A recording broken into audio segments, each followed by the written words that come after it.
It's been a couple of days since the zoo incident. Been pretty quiet overall. We open inside of Fee's home as she's waking up, and as you kind of come to and kind of throw your arm across the bed, like to stretch or whatever you do, it kind of splashes a little bit. Like half the bed is just drenched with water. Gives a new meaning to the word wet dream, but okay. Okay, that's not where I thought you were going. I thought you were going to say a wet the bed joke. Yeah, I was also. I'm glad everyone was with me in that thought process.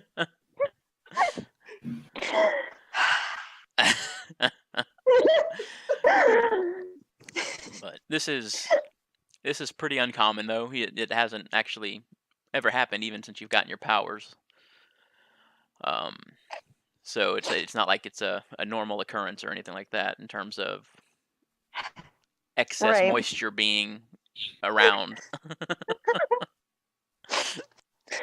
That whole sentence sounded disgusting. Come on, he didn't even I think he did a very good job of avoiding like the words that make it the worst. Like, I don't know. I think the word moist is one of the most offensive words in the English language, right after succulent.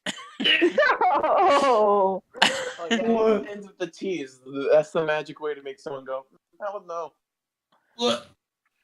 Makes me cloised. All right, so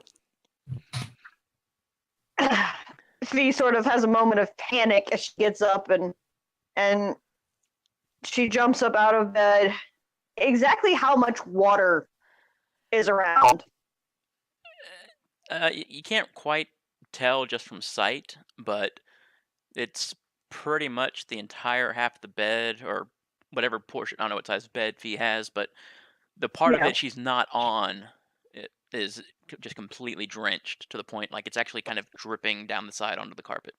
But other than that part, it doesn't look like it's anything else on the carpet. The only stuff on the carpet is what's been dripping from the bed. Congratulations, your mattress is half sponge. I'm going to use the abilities that I have, and I'm going to try to dry it out real fast. Okay. Well, and what makes it odder too is that the half you are on, it doesn't seem to be seeping over to that side. Okay, so I note that, and I sort of make a note to talk to Dr. Blackwell about that. Okay. And mention it to her next time I see her when I go over and speak with her. But I'm really just trying to hurry up and get this cleaned up before either of my parents see. Okay. What time? Or not what time? What exactly are you trying to do with the water? So I'm going to try to basically cause it to evaporate. Okay. To use my powers of hydrogenesis and to use the water to evaporate so that it's no longer there. Okay. Go ahead and roll unleash your powers. Okay. It just gets real muggy in there. Okay. Okay.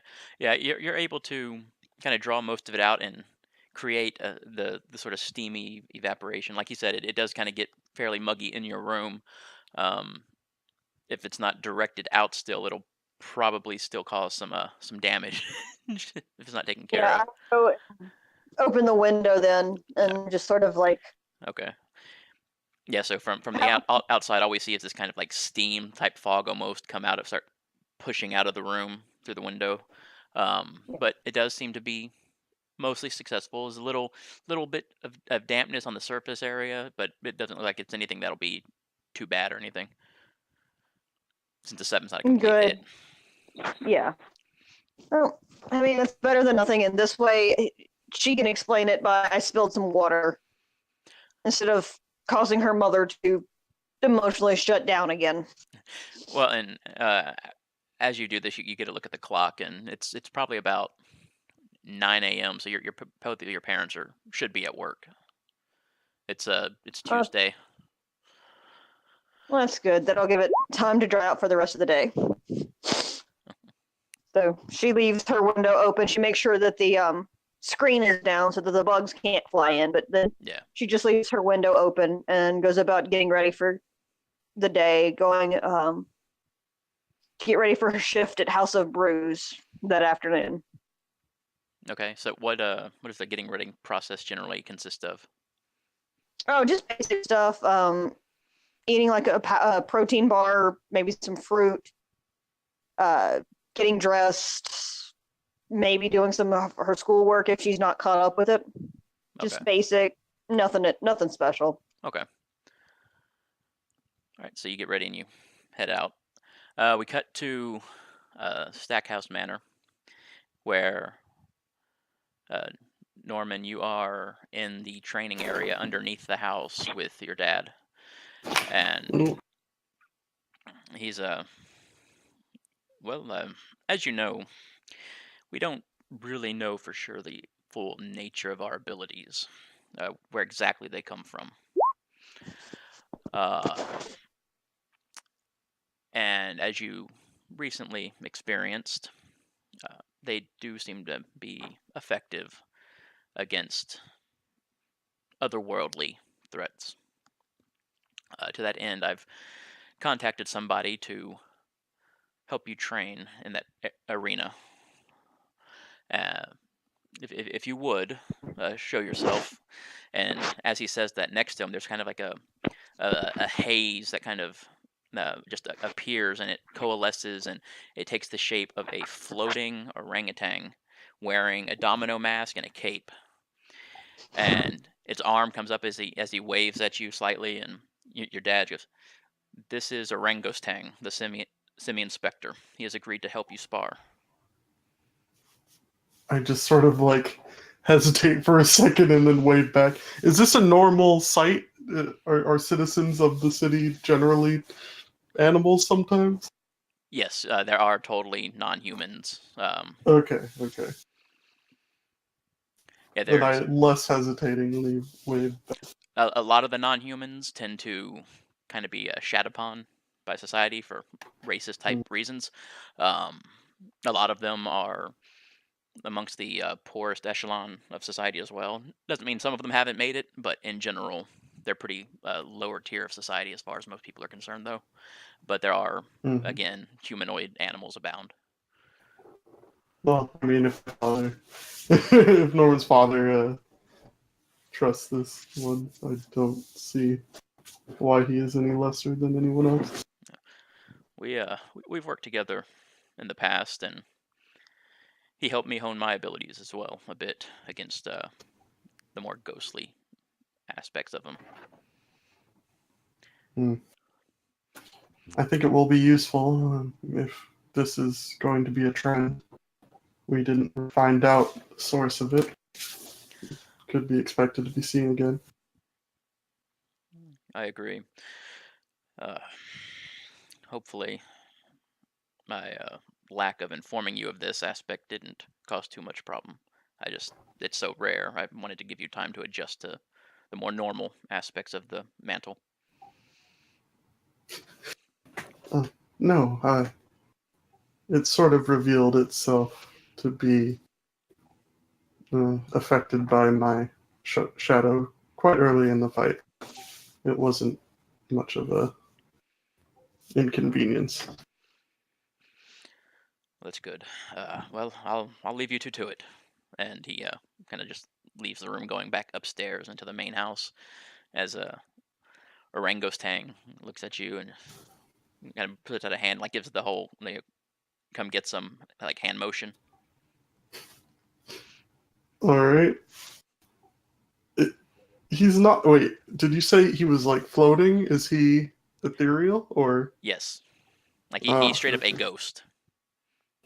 All right. Well, I mean, if I'm doing that, the first thing I would want to train is my chains or any sort of restraining ability, because that is what I failed at before, and it is probably what I'm more proficient in. Okay. So.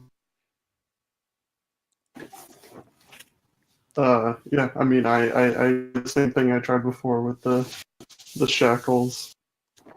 Try to see if I can connect them to his body. Okay, yeah, go ahead and roll directly engage. Okie dokie.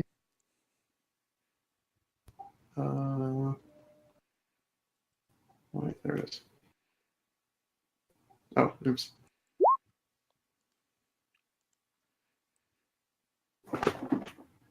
Tonight. All right. So what do you pick? I'm just trying to directly engage. That means that if I don't pick, I get hit, right? If I don't pick Right. resist blows. Right. I mean, honestly, it wouldn't hurt to take a blow or two just to see how it feels. So I'm probably just going to try to take his movement Okay. or his. Yeah. So as you bring up the darkness and kind of throw it out at it, it takes shape into these dark chains of like the kind of cloudy energy you're used to seeing as they wrap around them and kind of constrict them. But as they do, you feel a oh, I don't know what that's for. You kind of feel like what he's feeling, a sense of duty, like to being there, and it's nothing debilitating, but you can tell that if it were something less together than this, something that wasn't trying to help you spar, it would be a lot worse. Um, but you can see he starts struggling against the chains a bit, but they do seem to be holding him in place. As he kind of grins at you and then just disappears, and the chains kind of wrap in on themselves as he reappears behind you, and you get a cold sensation in the middle of your back, as it's almost potentially stunning in how cold it feels in an unnatural sense. Roll to take a powerful blow. Okay. Oh god. Of course. I will. I mean, Better to eat shit now than carry pain for the rest of the session. yeah. I mean, I guess I'll just remove myself from the situation. This is my first fight. Like, well, it's not, but I don't feel. This feels like the most appropriate Yeah. result after going, let me see what it feels like to get hit. Well, I mean, I don't know. Also, by the way, when I wrapped the chains around him, I didn't get that weird like burst of feeling that I got last time, right? Like when the hand touched it. No, you did, but it was that sense of like duty and Oh, like okay, that was sorry. yeah. So like whereas before you got the sense of confusion from the entity, like this one he knows why he's there and he's there to help, and you kind of got that same feeling. But yeah, as this unnatural force kind of spreads from the point of contact where behind you, we see that he's appeared behind you, thrown out his arm, and basically just shoved its ghostly fist into your back as its ethereal energy kind of spreads outwards, and everything just your whole body just kind of chills very eerily as consciousness just kind of fades as you go dark. And so your body kind of plops to the ground, and he just kind of shakes his head looking down at you, and you don't hear it, but, well, definitely need a round 2. As he kind of floats up to go talk to your dad. Great. We'll cut to Stryker.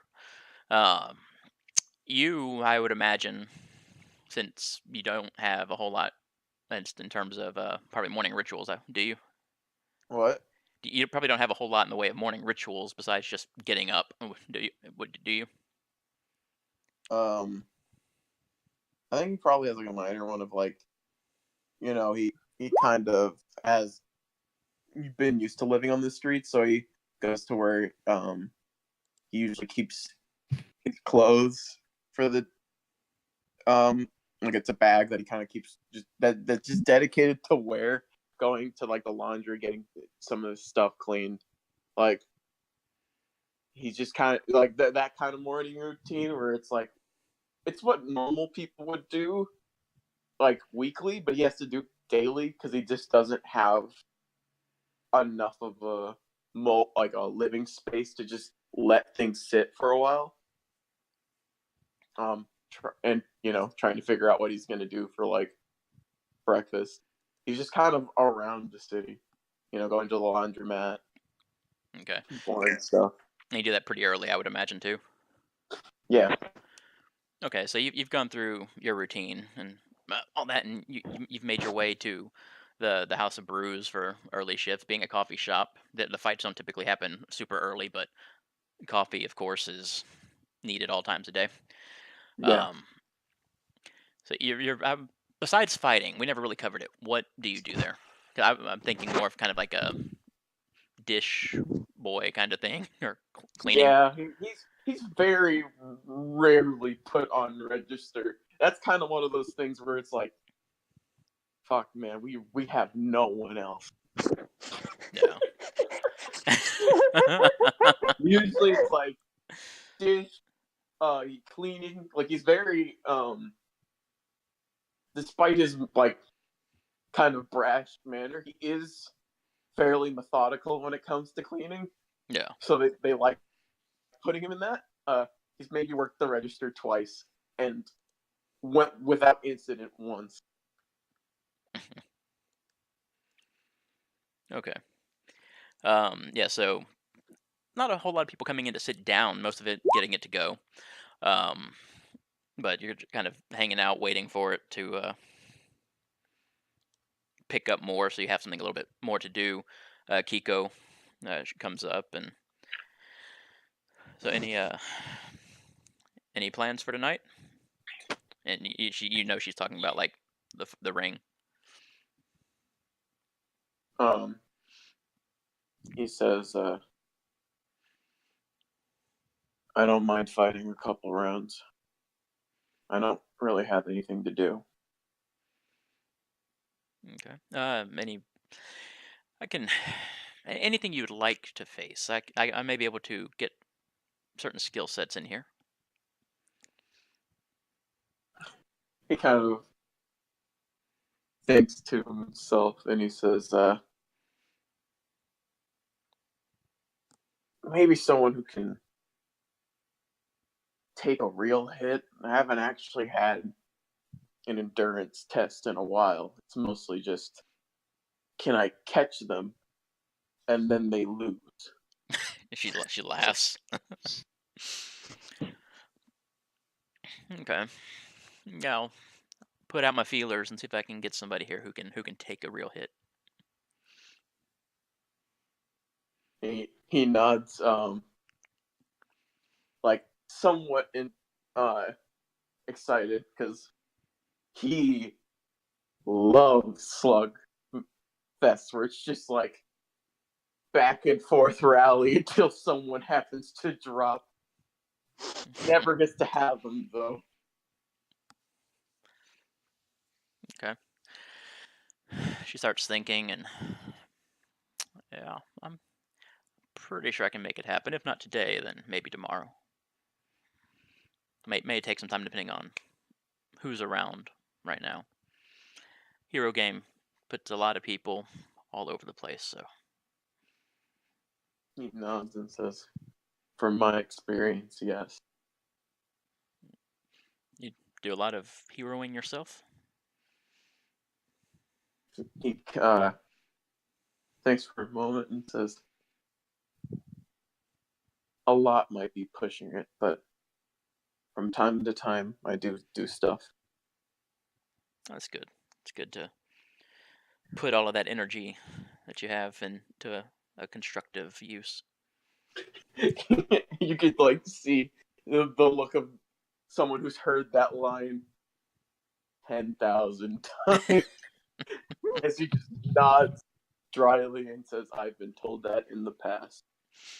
As y'all are talking, one of the few people who came to actually sit down gets up and leaves, leaving their empty cup and their breakfast sandwich wrappers on the table. And she goes, "Well, I'll leave you to it." 'Cause she sees it and knows you can tell you're feeling a little bit awkward with the conversation. Yeah, it's not her. He's just not good at talking to people. No, yeah, As he, she's picked that up. he nods and like goes and starts cleaning again. Okay. Wyatt, you wake up in your room. Your little robot workers they've got breakfast prepared for you already, as they're programmed to have at a certain time. Um, what would your normal average breakfast consist of that they've prepared? A little bit of canned corned beef hash and probably a couple of scrambled eggs. Okay. Yeah, so you wake up to the smell of all of that, and it's set out in one of like the very few dishes you have, but they clean regularly, so you don't need that many. Um, it's made exactly to the programming specs, what you're used to. You do see on the computer that there's a flashing icon that's normally the "Hey, give me a call" from Avatar symbol. Jeez, I just woke up 30 seconds ago. Can he give me a break? I'll walk over to the computer and I'll start typing in the login to access the message and call him, hopefully. Okay, so yeah, the message was just a simple, "Hey, give me a ring whenever you're up and about." And if you call him right away, then yeah, he answers, and the same over the top green screen effects behind him that you're used to at this point, and floating again, like for some reason he feels the need to put on a show.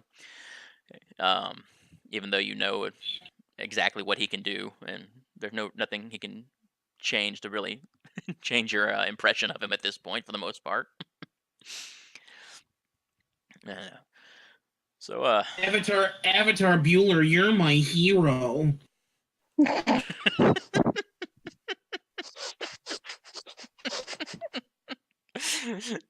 do you say that to him? Yes, that's exactly what I say. he just he just kind of laughs. He goes, "Oh, yeah, didn't expect the call so early. Well, what are your plans for the day?" Well, after I'm done swooning over the light show that you're giving me right now. Oh, hey, hold on. Swoon. I was planning on going to work, so I can maybe get one or two more plates. It appears that my Happy Springtime Friends plate has broken, and this has made me very sad. Not a springtime friend, so I have to go get a replacement. Yes. Huh. I may have a few extra here if you'd want to come by and pick one up. You do not have Happy Springtime Friends plates. I think that this is a dubious plot to get me to come in for more emergency training.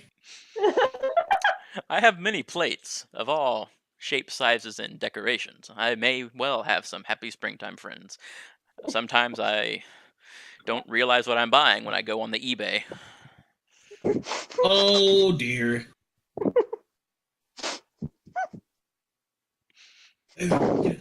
With all due respect, boss, I think you should let me handle the eBay in the event that you need it done. It's not like you don't know where I live in case something goes wrong. I'll keep that in mind. I admit I'm not always sober when I go on the eBay. Oh no. So have you been alcohol bending? Brown water bending? Fire water bending? No, not lately, but I have done such in the past, and So I guess I'll stop by. I mean, I'll call work. I'll make up an excuse. I'll tell them. oh no, you can go to work. That's not a problem. Just this isn't urgent or anything. All right, if I get my delivery done in a reasonable manner, which I usually do, you'll be the first person I look up. All right, looking forward to it. And he just signs off. The eBay. The eBay. This man said the eBay. Drone 4D. It He said the eBay. Were you bought from the eBay? I don't remember. Do the drones have voice responses? I don't think we established it. I would imagine they would have to in order to respond to new programming. Okay. It whirs around at you, and I am not aware of the origin of my creation. I may be from the eBay. I do not know.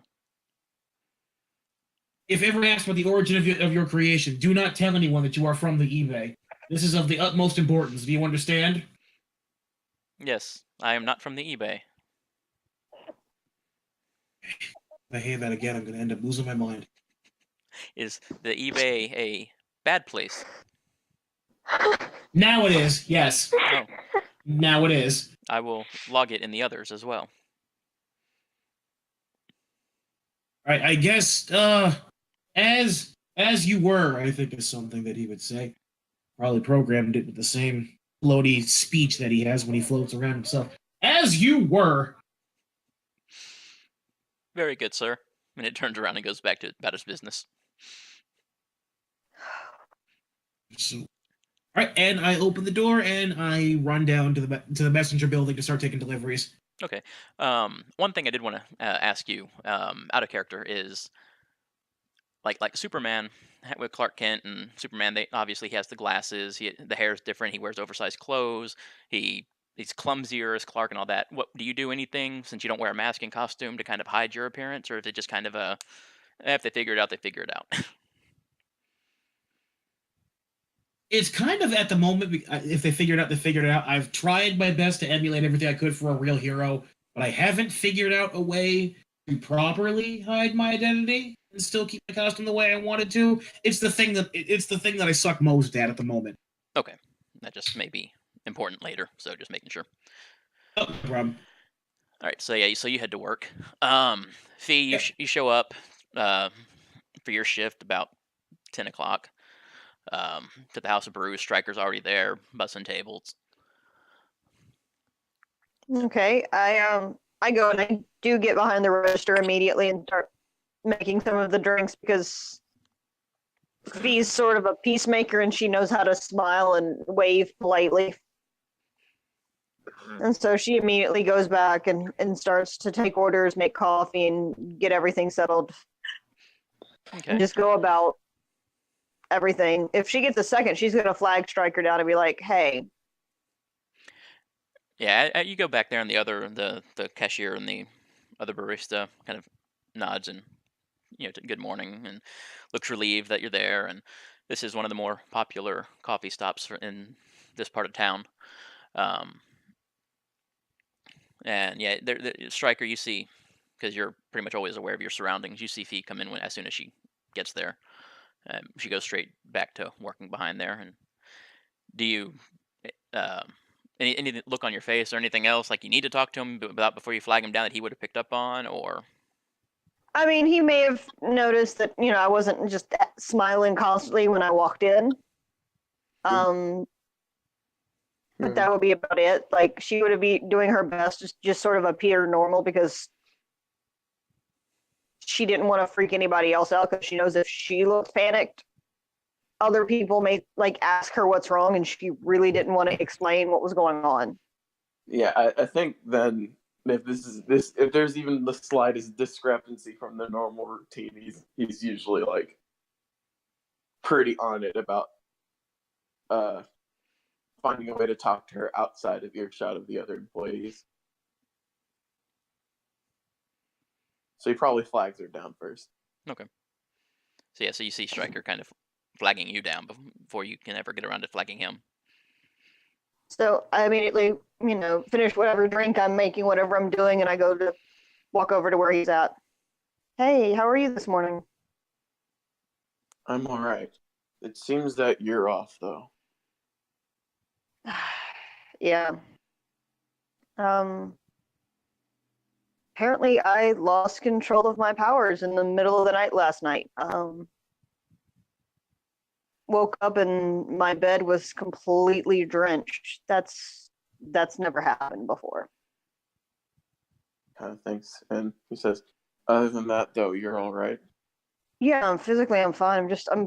I'm just freaked out trying to figure out what's causing this. If maybe I'm losing more control over my powers. I don't know what's going on. Yeah. Says, I can see about you going to the to Dr. Blackwell. She has a better idea about this kind of stuff than me. Yeah, I was actually going to ask you about that after the shift was over. I figured right now I just sort of get lost in work and deal with that aspect of everything after work is over. Yeah. Nods and says, in case you change your mind, I can talk to the boss about letting you off early to see her. She owes me. He kind of starts counting on his fingers. A lot of favors. Stryker, As you his do rate- enough for me. You do enough for me already. I can handle getting through work, but thank you. And she gives him a hug. Yeah, he's finally gotten to the repetition of the practice where he hugs back. God knows he She's did it just- for like the first 2 months. She's just forced hugs onto him enough that he's just like, this is what we do now. Okay. Yeah. So he And so does she keep an eye on her throughout the shift. and she always smiles whenever she can to let him know that she appreciates that he's being concerning over her and that he cares. And you head back to behind the register, I assume, after all of that. And Oh yeah, just go right back to work, get right back into it. back at Stackhouse Manor, Norman, you come to, lying on the ground. You kind of Thanks. can tell from the clock readout in the training area. You've been out for about 30 minutes.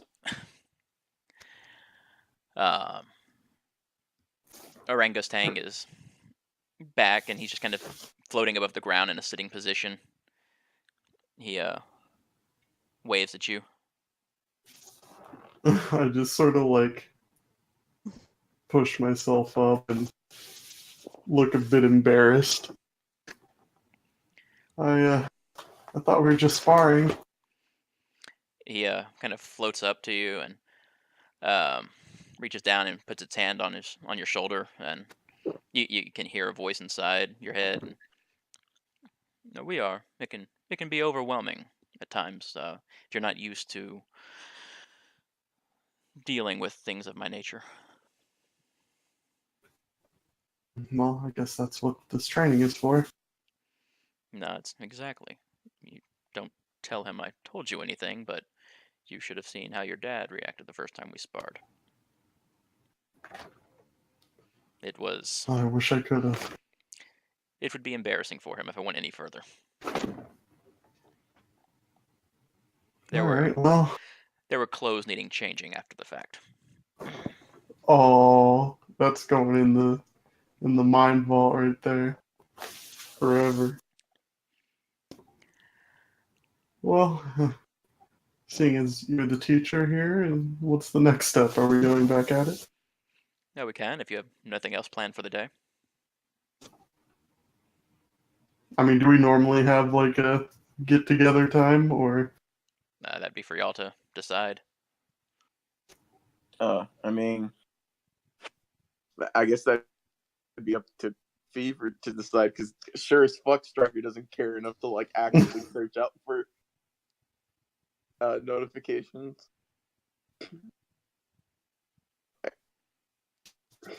what time did you say it was again? It'd be about for you when you started. It's probably about 10 o'clock also. It's still pretty early. Maybe one more round, and I'll go check on the rest of the team. He nods and floats back to the opposite side of the room and gives the motion again to like come at him. All right.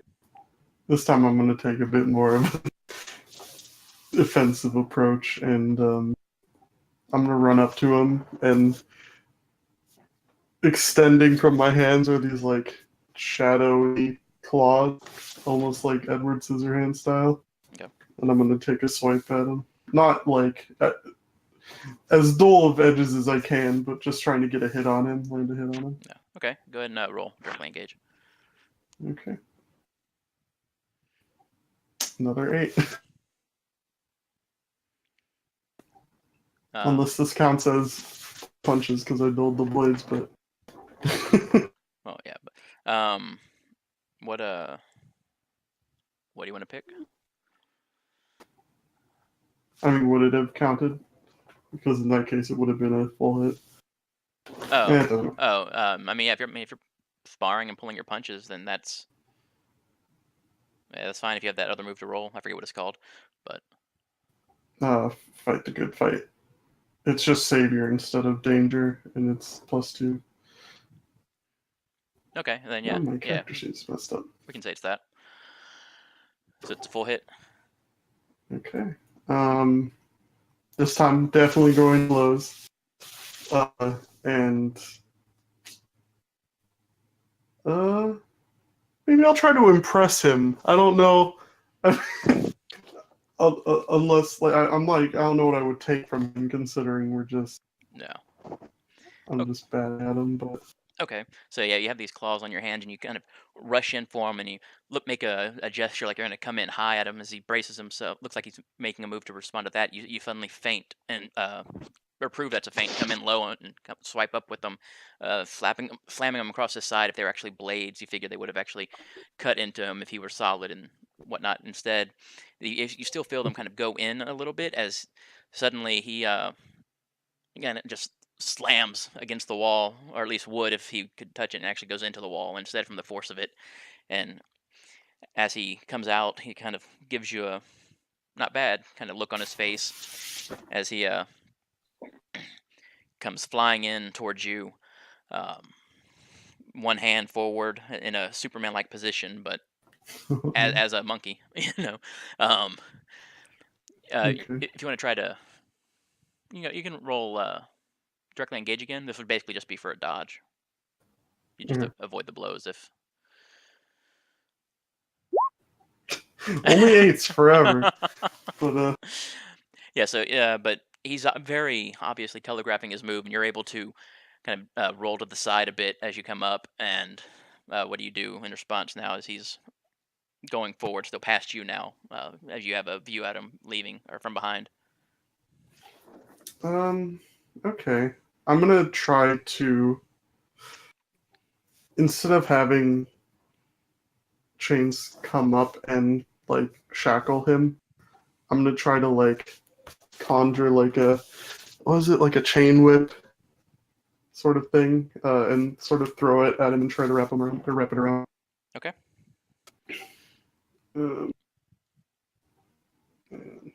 Do a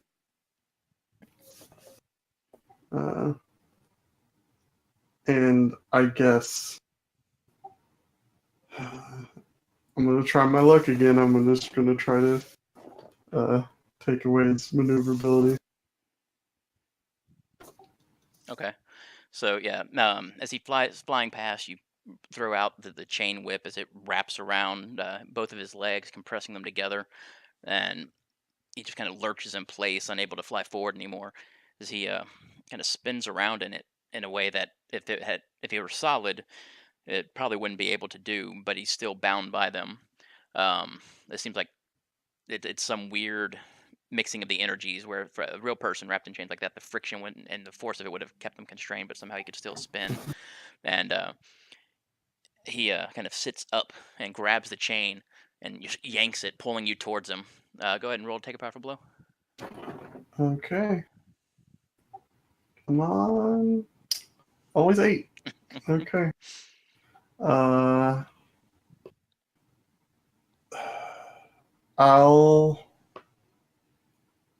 guess I'll give ground. Okay. So you come flying at him. You're not prepared for this, and as you do, he punches forward, and you feel a strange force almost as it hits your face as you're flying at him, and the force of it knocks you backwards, slamming you into the wall. Um, as you kind of slide down it, your hand dropping the chain as it the darkness dissipates, and he's free to move again. Mhm. And he just seems to be waiting for your next move. Oh, I'm not. Okay. I'm guessing since this area is rather. Or since this area is made by my family, it's rather dark down here. The lighting can change. Right now, it's fairly dim, but there's still light in general. Because Okay. for proper training, of course, sometimes it's blindingly bright because that might be a situation you're in. But Yeah. Uh. No.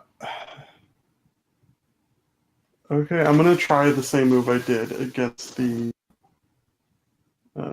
skeleton last time. The scythe, except this time it'll just be more of a stick. okay, But I'm gonna try to whack it down on him. okay. And this is just a normal directly engaged. Sorry. All right. So as you lunge at him, forming the scythe in your hand, it's almost more like a hockey stick in shape this time because you're not trying to kill it. Um, and as you swipe down, he rushes forward with a speed that gives no warning of movement, and roll to take a powerful blow. Okay.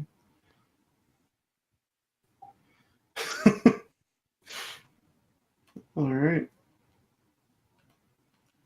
I mean, I'm just gonna give him ground again. Okay. And he slams it, or he slams into you, or at least he would, but instead he actually seems to enter you briefly, and you feel yourself kind of lose control and become a spectator in your own body as you drop the scythe and just run at the wall directly in front of you, slamming into it as he leaves, and now you're just dazed, having just ran headfirst into a wall as he's back on the other side of the room. Now you know it, and now you're aware of what it feels like to be possessed. Oh boy. Well, I still felt that. So I'm gonna remember back to the sweet, like, drop kick neck slam that Stryker did to that poor lady. And I just sort of like rub my head. And that's quite an interesting tactic. He just grins and nods. And we'll cut back to Wyatt as you're at work. You've gotten your first package for delivery. Or do you normally get one at a time, or do you take a few? Or because I know it's more of a bike courier type service, not a UPS service. Yeah, basically, they'll end up giving me a messenger bag, and then however many deliveries along my route can fit in that bag, I'll take it. Okay. So once I fill the bag, I empty it, I come back, I finish my route off. Okay. Usually on foot, because I can't afford a bike. And since you don't really get tired like you would, like other people, you can run it just as fast anyway. Exactly. Okay. So yeah, you make the first two deliveries, and you pull out to see what the next one is, and it's going to take you around to a coffee shop called the House of Brews, a delivery for a woman named Kiko Tan. Okay. As you get there, you come in, and it's probably about 11:30 at this point.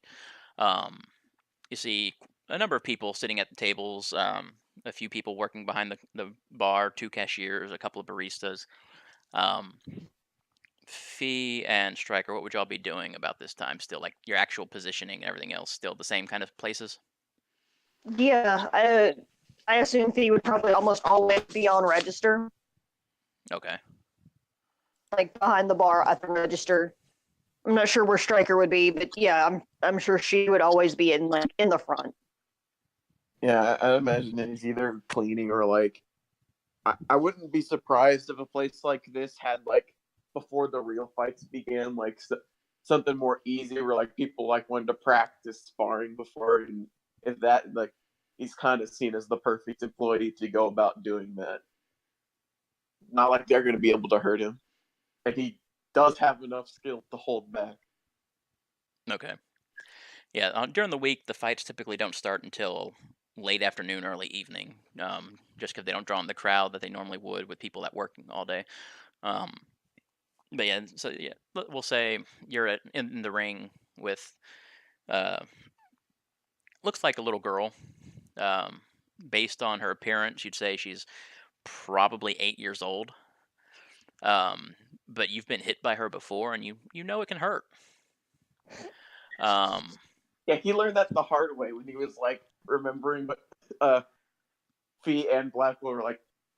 You know, you just gotta sometimes with stuff like little children, you just gotta play and let it happen. And he like took a head dead on me. He was like, okay, I'm guarding from now.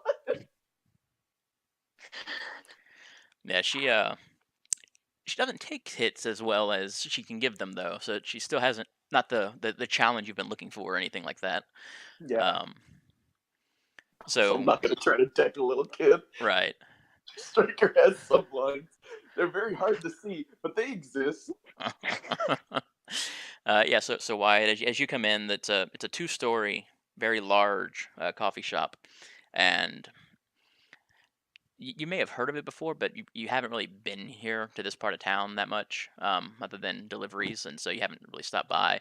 But like again, you see the number of people behind the counter, quite a few tables, and as you kind of look around, though, you see often like one of the back corners on the first floor. It looks like almost like a circular boxing fighting ring, and you see probably a 15 or 16-year-old looking guy sparring with what looks to be an 8-year-old girl. I actually have an idea as to how this could work. Like, Okay. I imagine this was originally a Blackwell idea that he went with. Where like for the younger audience, you can pay like a little bit and you get like a shirt, and instead of like hitting them, he has like a stamp that he just kind of bank, so they know that where they would get hit. So it helps you learn self defense without like any real danger of getting hurt. But you're allowed to hit as much as you want the other person, which is why a lot of employees are like, "Hey, Stryker, you want to take my position for that today, please?" Okay. Yeah, that works. Um. So. Wyatt. Yeah. So that's what you see when you come in. I'm just going to go to the register. Okay. Yeah. One of the one register you walk up to, it's a guy named Sam working at it. Can I help you, sir? Yes, I'm looking for a Tico Tackwell. I'm from Expedite Delivery Services. I have a package to deliver. The name was Kiko Tan. I don't know if you say that. Oh, yeah. Tico Tan. Yeah, sorry about that. Yeah, they're talking about a different person when they talk about Blackwell.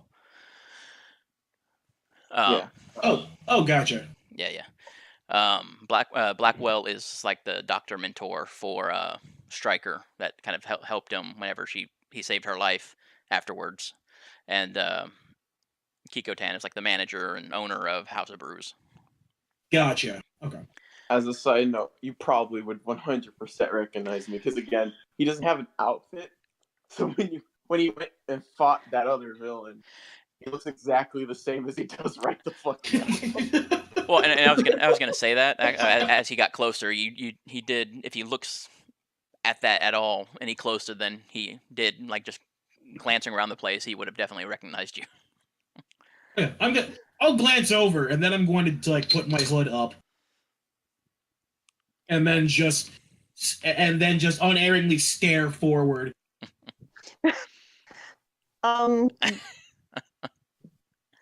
He sort of looks over and sees him staring straight. Would you like something to drink while you wait? I'm afraid I can't. I'm in the middle of a delivery, but thank you though. It's coffee and soda, dude. It's not like we're serving liquor. Oh no, I'm aware, but I don't want to take the time to have a beverage. And as soon as I get this package done, I gotta get out of here. Yeah, and Sam disappeared to go get Miss Tan. Fee, roll assess the situation. This is basically a perception check. All right. Ooh, I take a -2 to superior, so let's see. I did not even come close. Yeah. Okay. So between the hood kind of obscuring his face a little bit, and the your urgency of doing the job, and the fact that he's not in his costume, you don't really recognize him. All right. So once he said like that he didn't want the beverage, I immediately just nodded and went back to taking another customer's order. Didn't think twice about it, and just went right back on into working. Stryker, the little girl, she comes like running at you and lunges for you and just throws a punch that will hit dead center of your chest. I'll let you decide which one you want to do. You can either take a powerful blow, or you can roll to directly engage as like a dodge, basically, in a retaliation. I might do a little bit of both and still directly engage, but let her hit, but not in a way that's quite so intense. Okay. Yeah.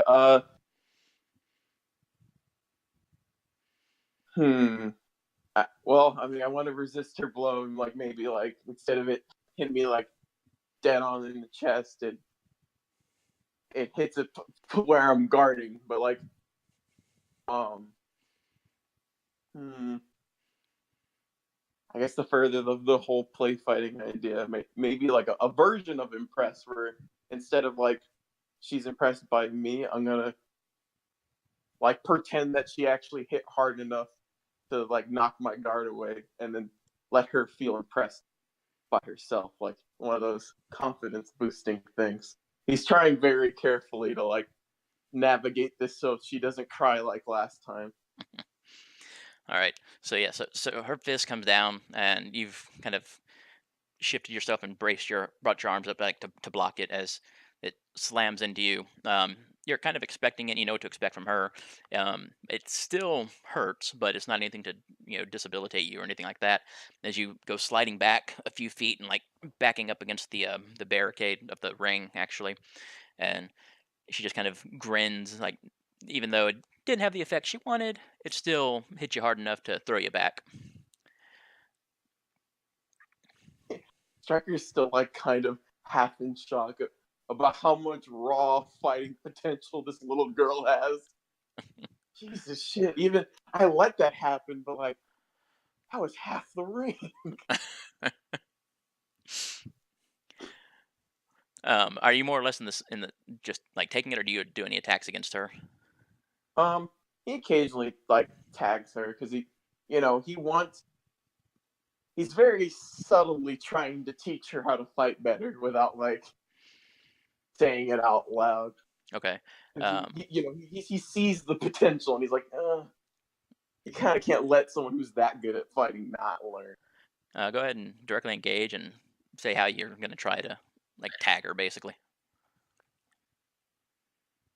Well, I think like what he's done in the past is like whenever she does like one of those wide swings, it always results in her getting tagged.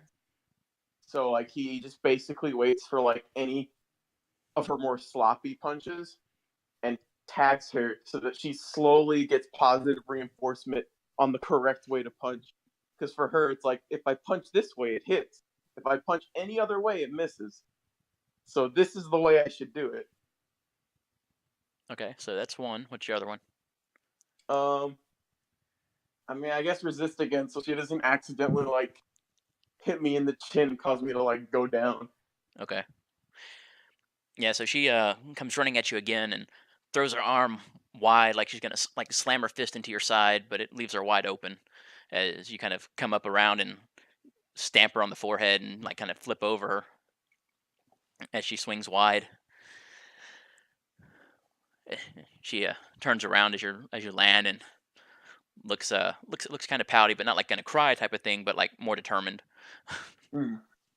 Um, a few minutes have passed, and you see a young Asian woman come up to you, Wyatt, from on the other side of the counter, not behind the register, and can I help you? I'm Kiko Tan. Oh, hi, I'm from Expedite Delivery Services. I actually have a package for you. Can you do me a real quick favor and give a valid ID, and could you sign this form, please? Oh, sure. And she reaches into her pocket and pulls out an ID and shows you, and it's all her name and everything that matches up. And she signs off on it. All right, cool. Thank you very much, Ms. Tan. Have a good day today. All right, you too. Would you like a drink before you go or anything on the house? I can't. If I don't make these deliveries, I'm gonna end up being broke. And that dollar corned beef hash isn't gonna pay for itself. All right, have a good day. All right, you too. And so you rush out to finish off your deliveries. Yep. All right. Back to Norman. As you're pulling yourself up off the ground, the PA system in the training room comes on, and you hear your dad's voice saying, "You may want to come up here. Looks to be a situation." All right.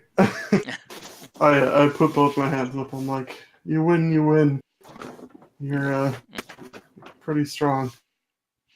He just kind of like laughs, and like the whole time he hasn't made any verbal noises, and so it's kind of disconcerting. But he kind of walks up and puts his hand on your shoulder again, or floats up rather, and just, you've got a lot of potential. I look forward to helping you achieve more of it. Even though it was short, I think this will help a lot in the fights to come. He nods, takes his hand off, kind of gives like a little salute, and then just disappears in like a reverse form of that same coalescing haze, and then nothing. All right. He had a hat. Did he have like some sort of like music box he was turning as well? No, I don't get the reference. Monkeys at the circus with like a music box cranking. Oh, no. Yeah. I mean, it just looked like a regular orangutan with a domino mask and a cape. But yeah, I just head on up. Okay. As you go up, your dad's in the den. He has the TV on, but you've seen the screen before, and you know it's one of the special screens, not regular TV or anything like that. And it's got an alert symbol flashing as one of the banks has the silent alarm triggered, and there appears to be two men kind of holding a bunch of people hostage inside. It's not. I don't know what's going on with their alarm. I've detected it through my setup, but it doesn't appear to be going through to the alarm company. I can forward it and have the police arrive, but it seems like a good opportunity for you to potentially step in. Whether you want to go solo or gather your friends is up to you. Well, I was just about to go visit them. Perhaps. What's the situation again? Are they? There's two men. One is dressed. It looks like just jeans and a t-shirt, but he has like a full hooded mask on, like the like a cheap Halloween costume style mask, where it's just a black hood with the mesh face, so you can't really see. And like lining his clothing is what looks to be a bunch of like little trinkets and baubles of different things that you could pick up at like random gift shops around, at any place that has a gift shop. And the other one is he's got on, looks like a khaki slacks and a button-up t-shirt. He has on a similar mask, but it's not a full hood. It's just something that seems to be covering his face. And he's got a looks like a flat cap kind of tilted on his head to the side. And you see him kind of standing near the door. And you see a couple of security guards lying at his feet, basically. There's a number of people look to be taken hostage, and everybody's been pulled to the front as the one wearing the baubles and trinkets is making his way around behind the counters. Okay. Where is this located? It's in the central financial district area, so it's a high-end bank. Yes, I think I should get the team together. Oh, very well. Mhm. You should probably do it quickly. Yes, of course. And he's watching this, having tapped into the security feeds of the bank, obviously. Okay. Well, first thing I do, pop into the cave, see if they're there. Nobody's there. Yep. Grab outfit, pop out to the workplace. Whenever you pop out there, where do you appear exactly? I mean, there would be obviously spaces, places like behind the building that aren't as directly visible to the people on the street and stuff like that. But I don't Or know. send us a text message and tell us to get into go into the street. Excuse me, Stryker's very diligent. He puts his phone away. Yeah, that's yeah. I totally forgot about phones. Yeah, I'll probably get into the alley and say, hey guys, something bad's going on at the bank. Come meet me in the alley. All right, The it's just normal. so as soon as Fee gets like the buzz in her pocket, she glances down, sees it, and says, "Hey guys, I'm gonna take a quick break. I will be back."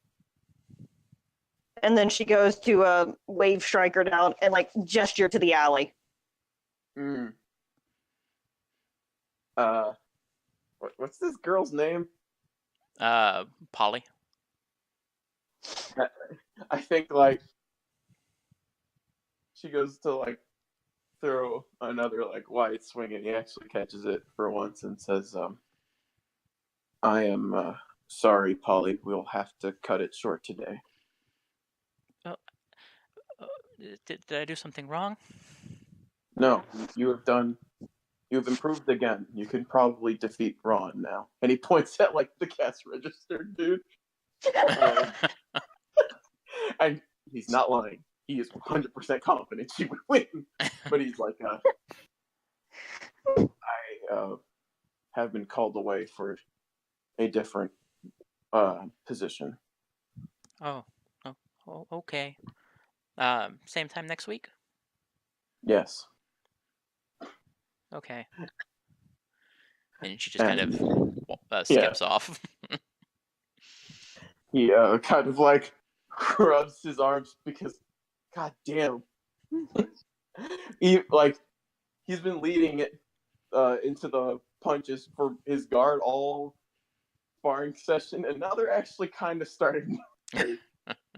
But he quickly heads down, tells his boss that he's gonna be out for a bit, and Yeah, Fee tells him. Fee goes with and says, we've got something to go handle." Does she know about you, Fee, and your powers? I'd say probably yes, because Fee does occasionally get into the ring. Not as often as Stryker, but occasionally. Okay. So it'd be a case of if y'all did that, she'd know it's probably some hero thing y'all are going to do, not just like skipping work. Yeah, it's like, no, we've got a thing. Okay. For both of us to mysteriously go missing in the middle of work shift, it's probably something serious. Right. Okay. Yeah, she just kind of gives the knowing look and nods and be safe. he nods and properly changes out of work uniform. Don't want to implicate them. Then goes into the alley. So yeah, he's left Norman waiting a bit. Yeah, when y'all get out She there. does similar. She changes out of her clothes. I don't know if she would have her outfit as it's usually in the cave, but she does make an effort to change out of like the work uniform into just other clothes. Okay. Yeah, so y'all get out there and you finally see Stryker and Fee arrive, Norman, and you've been outside for a couple of minutes now waiting. Yeah. We should get going quick. Seems to be some sort of robbery happening in a bank in the financial district. Okay. Fee pulls out the mask that she does keep on hand and puts that on. All right. Stryker puts up his hoodie. That's about. the full-fledged of his disguising. He refuses to wear a costume. Assuming I just need to get as close as I can. But I don't know if I can just get in the bank. That'd be silly. So probably like within the block, and we can try to assess the situation. Jump from the man's shadow. Okay. Yeah. So go ahead and roll unleash your powers for the portal.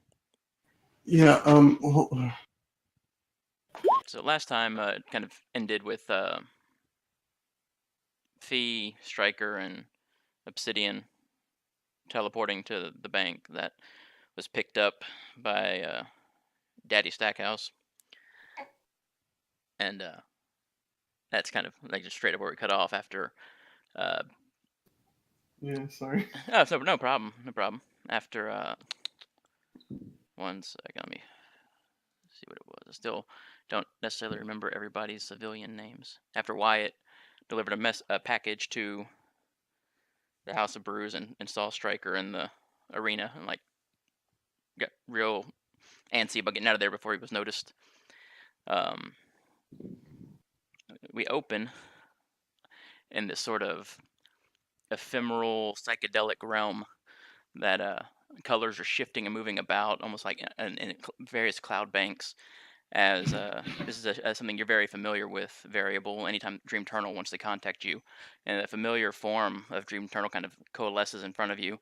The face is pretty androgynous, but it subtly shifts between more masculine and feminine from moment to moment, while the attire is constantly shifting between different manners of dress and styles throughout the ages between male and female. It's, again, another sight you're used to. The only constant between all the different clothing changes is that the outfits are all shining, shimmering, and splendid. And so, have you, how have things been? I haven't been able to watch as closely as I would like. Oh, hey, you changed your hair. But yeah, everything's, it's been cool so far. I have seen some events, kind of strands of events coalescing in your direction. Have there been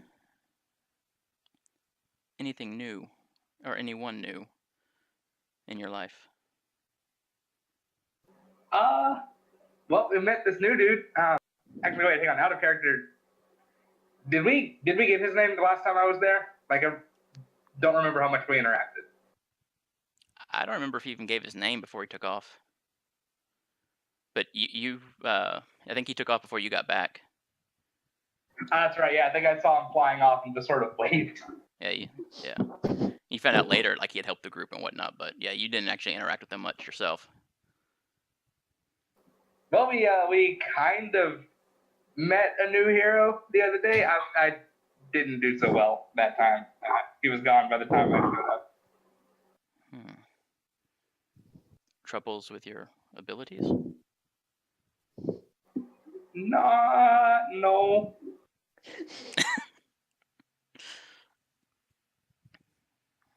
I might have gotten confused and then ran in the exact opposite direction of a fight.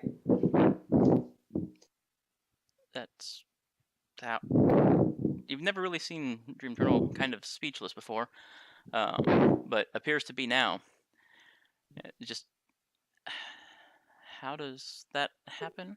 Was it a psychic you were fighting? There was music and I was airborne for a minute. I don't know.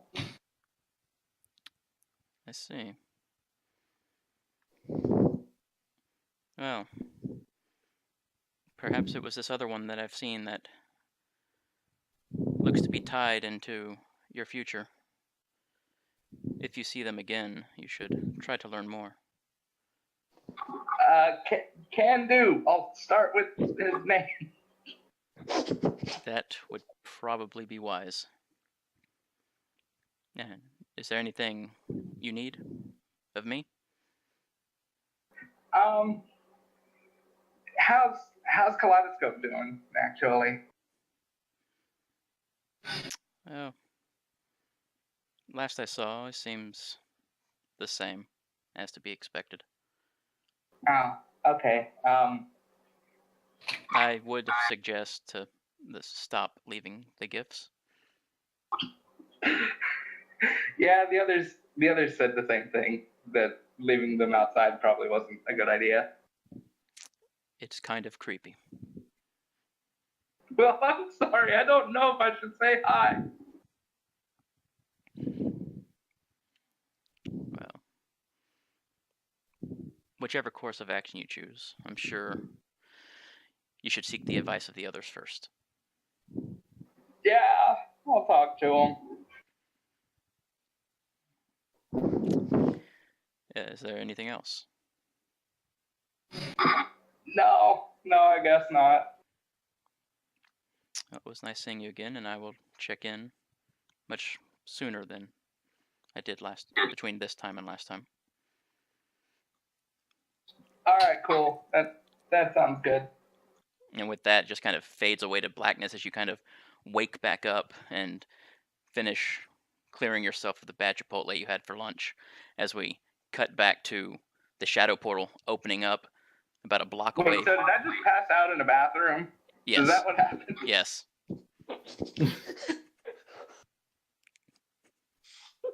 That's exactly what happened, yes. And yes, that was a Disney reference. God, what was in that burrito?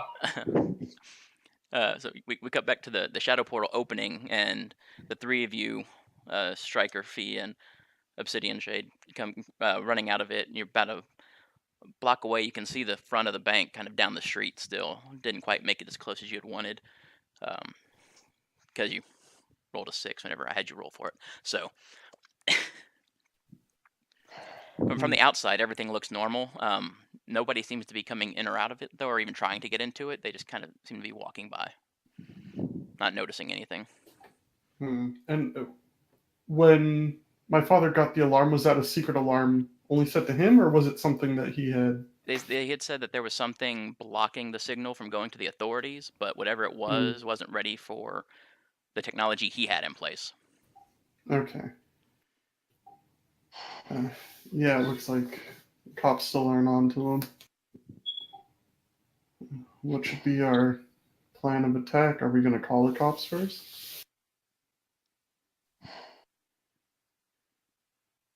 Honestly, our best bet is to get in there and try to deal with the situation right now. We're the ones here. Calling the cops. Yeah, since they have hostages, correct? Yes. Yeah. Yeah, so probably don't want a bunch of sirens freaking them out. Yeah, we need to get in, and we need to be as subtle as we can be until we're in position to just deal with this situation.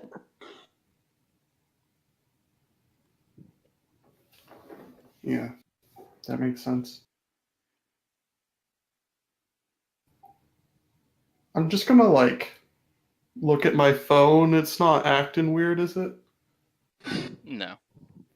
Okay, I didn't know what kind of weird jammer thing they had in place. Obsidian, is there any way you can use the shadows to sort of peer into the bank and get an idea of where all the enemies are? It was something my father could do, but I haven't gotten there yet. I could try to use the shadows to cloak me and physically peer in, if possible. I don't want you going in by yourself. Then they give them another hostage. Have some faith, but I understand. Why didn't we portal into the building? Well, hey. Sometimes you miss the mark a bit. Maybe if I get a look inside and see if there's any shadows in there, perhaps I could try again, but... Yeah, I'm sure there's all kinds of shadows in the bank. It would really help us if we had that split-second advantage Yeah, I'm not exactly familiar with the layout, and I wouldn't want to just pop up where they are and have them surround us immediately, is the major problem. If we could get eyes through a window, like you said, I'd be a lot more comfortable. Do I you mean, think your father can tap into the security cameras?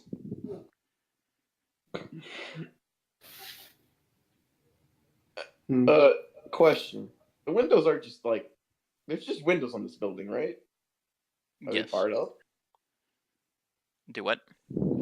Is like something security? From where y'all are at, What? the front of the building looks normal. It doesn't look like there's anything blocking the windows or anything like that. But you're about a block away or so you don't have like a clear view in or anything. I mean, why don't we just walk over and check the windows? Yeah, if people are just walking by, obviously they haven't alerted anyone yet, so a couple civilians wouldn't cause too much attention, right? Right. What I find weird is that if people are walking by like normal, what if someone tries to enter the bank as a customer, a patron, or whatnot? Maybe I should go in, check the windows, and not you two. Kind of points out the fact that they're both in costume. Oh yeah, that's true. We did. Yeah, three Fee just has her mask on. Fee doesn't have her costume on. Fee just has her mask. She can take off the domino mask. I thought you went full costume. Yeah, I thought you did too. Yeah, we like took time for you to change and stuff. Oh, okay. I didn't remember that, but yeah, okay. Yeah, if you, does it look like there's alleyways that lead over there, or is it like a block across the street and whatnot? Yeah, from where y'all popped out, y'all are kind of in an alleyway, right on the edge of one, but it's along the same street, not one you would get to by going down a couple of alleys. You could go like down an alley and come back up from like the back of it or something like that, but not from where you're at. Stick entirely to Right. the alleys. Yeah. Gotcha. Yeah, so you're definitely the most civilian-like out of us. Inconspicuous. Yeah, the problem with Fear Eye going is that even if they don't see us, if a normal person does, it'd probably cause maybe not a panic, but A commotion. commotion. Yeah. All right. He nods and starts walking. Okay, so yeah, as you start walking up, are you on the same side of the street as it, on the opposite side of the street as it, or? Same side. Okay. Yeah, as you're walking up, again, just everything looks normal to it, and as you get to the windows of the building and you kind of look inside, it looks like everything's normal. Like people are standing at the tills or at the counters, doing exchanges. Looks like there's some people filling out like deposit form type things at the podiums and whatnot. Some people sitting at the desk, like they're having meetings about loans or whatever it is. You figure they do inside of a bank of this caliber, um, but nothing that gives the impression of a hostage situation. Can I assess the situation? Yeah. Oh.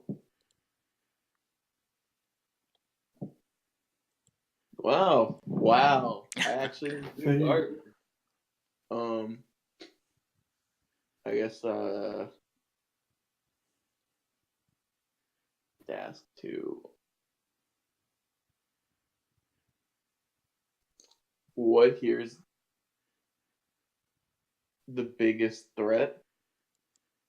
Is there any like I guess in this situation, I guess that would mean like something that stands out, like suspicious, like, or is everything just? Well, the biggest suspicious thing to you is the fact that Obsidian Shade came to you and said, "Hey, this thing's being robbed. We've got the footage of it or whatever, and everything looks normal on the inside."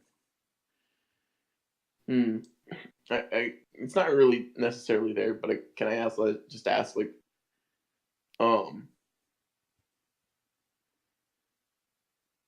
if I stay there for a bit, like, are the conversations that are people like conversations that are being had? Do they look, or like does anything look like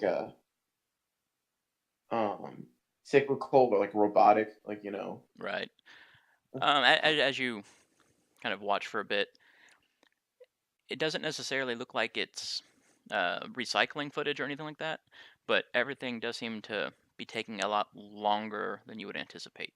So, like, the person at the counter is there for much longer than they should be for depositing or withdrawing something, or the people at the like desks doing the meetings. There's a distinct lack of movement in terms of like signing things or looking at forms or anything like that. So it does seem odd, but not cyclical in and of itself. uh There's movement, but it's just slow and subdued and a little atypical of what you would expect.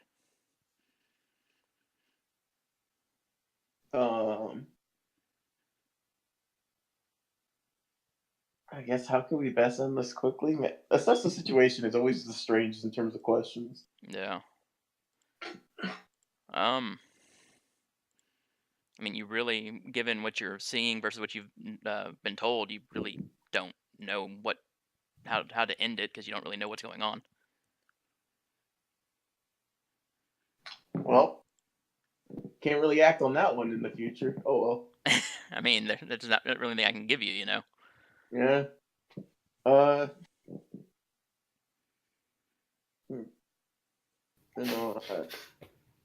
Kind of just texts that it looks normal, and he offers to go inside to check further. It's not like they can really mess with him that bad.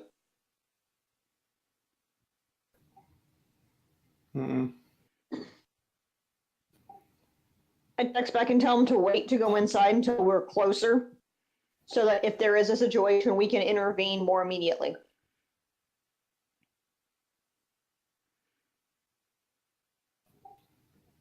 Mm-mm. Darn. And so Fee is going to get as close to where she could be able to like sprint into the bank if it became an issue. Okay, yeah, I mean, it's easy enough to get to like the side of the building or something and kind of hang around the corner type of thing. Yeah. So that's where she's at. She's going to be right there waiting in case something goes down and she needs to get in there quick to back him up. Okay. Yeah, I'm probably just going to follow her, staying watch in case anyone's. Is there like a? If we're hanging around the side of the building, is there like a side door or anything, just to make sure no one's running out if we do end up doing something? I know I can't cover like all exits, but just if by coincidence. Okay. There's like one back door, but it's like a heavily secured area though, not just a door. It's actually got kind of a fenced-in barricade cage around it type of thing. The door itself is pretty heavy duty, but there is one in the back. Yes. Okay. Well, he's gonna go inside. All right. As you Fee, as you see Stryker like walk to the door, like as soon as he touches the door, he just kind of disappears. Stryker, from your perspective, you walk in, and as soon as you touch the door and pull it open, you see people cowering in corners, kind of clustered together. And as soon as the noise of the door jingling kind of opens, the guy kind of standing directly in front of it that you now see, the one who is wearing kind of the Irish patty cap, just turns real quick and looks at you. Oh shit!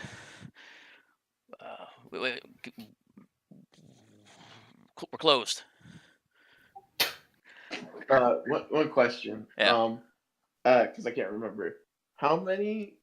Did we have any idea as to how many men were in there? You know of two. Okay, can I see the other one? Yeah, the other one's a bit down. He's got some bags that he's like just loading stuff into or having stuff loaded into them from at the counters, basically the money and whatnot. All right. Well, I know what I want to do. Are they carrying like guns or? Don't have guns. The one directly in front of you, they're both dressed pretty casually. Um, the one in front of you, they both have like those black masks where you can't really see anything through them, but it covers like their entire face. I guess he's got kind of that Irish flat cap on. The other one is covered in like baubles and stuff like you would get like from like random gift shops. Well, thing is, I'm in a situation now where I can't really do anything but do what I do best. I want to rush this dude. Okay. And fucking like judo throw him into the other guy. Oh, All right. Go ahead and roll directly engage. Okay, can I achieve the big goal and unfuck up this hostage situation? Yes. Yes, you did. Big shock. I'm good at punching. Well, I want to take away the hostages from them. Just kind of like deteriorate the situation to where everyone can run. Okay. And I guess resist and avoid their blows. Okay. I suppose the judo flip from one guy into the other kind of fucked them up a little. Okay. So yeah, as soon as he says we're closed, you kind of just rush at him and grab him and flip him across the room as he goes flying and kind of slams into the other one, and they both go crashing to the front of the counter. The people around them kind of scatter around, but everybody's still like too afraid, it seems, to just run or anything. He kind of takes a deep breath and says, run out the front door. I can distract the two of them. I guess I'm a hero. Kind of like, I hate saying shit like that. Yeah, some of the ones closest to the door kind of scatter, make a break, and they run out. And as they do from the outside, you just see people start like kind of appearing at the door, running out, like a bunch of them. And I start running through that door because I'm going in. also, The did second I that see make people coming any out of the noise? door, I'm going straight in. Yeah, they're kind of screaming and panicking as they come running out. Like, just get to safety, get to safety. I'm sort of like urging them just to keep running, keep moving, get to safety, and I'm going through that door. Yeah, I'm definitely following her. Okay. Yeah, as y'all come running in, the two guys are kind of pulling themselves up off the ground, and the one that's covered with baubles, he grabs two of them and throws them at you. One of them's like this little miniature lion that just expands in size and turns into this massive, like, real lion that's now charging at the two of you, while the other one is like this cheap little plastic race car that actually expands into the size of like a Power Wheels type car that kids ride in, and it comes zooming at the two of you as the lion smashes down and like to claw at you as you run in. Obsidian Shade. You roll to take a powerful blow. Oh, cool. Can Got Ant-Man over here. Do what? Can I defend them? Yeah, go for it. God Save me, Stryker. damn it. Well, Oh my Damn. goodness. defended. Consider yourself defended. Well, I have no conditions. I guess I'll just add a team to the pool. I think that's one of the things I can do. Okay. Yeah, I already have influence over him, so I'll just add a team. And he said, what did I tell you about being ready for ambush? I was ready, you just got in front of me. Oh, yeah. So what do you do to defend him? He, like you said, it was the lion, right? Yeah. He just kind of grabs its tail and just slams it directly into the ground. And probably, like, shattering some of the tile flooring.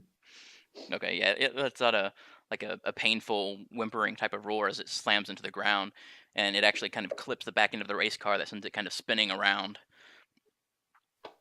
And the one who threw him looks at his friend and is just like, "You forgot to lock the door again." Oh no. I'm sorry. Well, look, we'll take care of it. You're damn right we will. Fee, if you want to, and Obsidian, if y'all want to do something though. Absolutely. I am going to shoot as much water as I can sort of pull from the air at this race car to slam it back into the person going to try to lock the door. They're not actually moving to lock the door yet. They're just like he's just admonishing him for forgetting to lock it. Well, I am going to ensure that he can't because I'm going to throw his race car back at him using a wall of water. Okay. Yeah, I'm fine with locking the door. You still got a lot of hostages in there. Not all of them left. Oh, okay. Never mind then. Yeah, maybe you could try to like get them out since Obsidian Shade is sort of the trusted hero. Yeah, no, of course. For the water thing, go ahead and roll directly engage. All right. Hey, all right. I hit. You get to pick one. I'm looking. Yeah. I think I am going to create an opportunity by pinning the one, like, not the one who threw anything, the other one. I'm gonna try to pin him with his own like race car thing to keep him from being able to get up and lock the door. Okay, so pinning the one that threw the stuff at you. Yeah, I'm gonna pin him and keep him from being able to do anything because the other one seems to be afraid of him. So if we can disable the ringleader, we can probably deal with Tweedledee over there pretty easily. All right. So yeah, as you gather the water from the atmosphere and kind of blast it at the race car, but before he gets hit by it, he sees the water and grabs another bobble and throws it at you. And as it does, it expands into a boat that goes zooming along the water as the race car passes by it, smashing into him as the boat slams into you at the same time. And roll to take a powerful blow. All right. Motherfucker doesn't know what he started. Let's see how fast he regrets that decision. All right, 7. All right.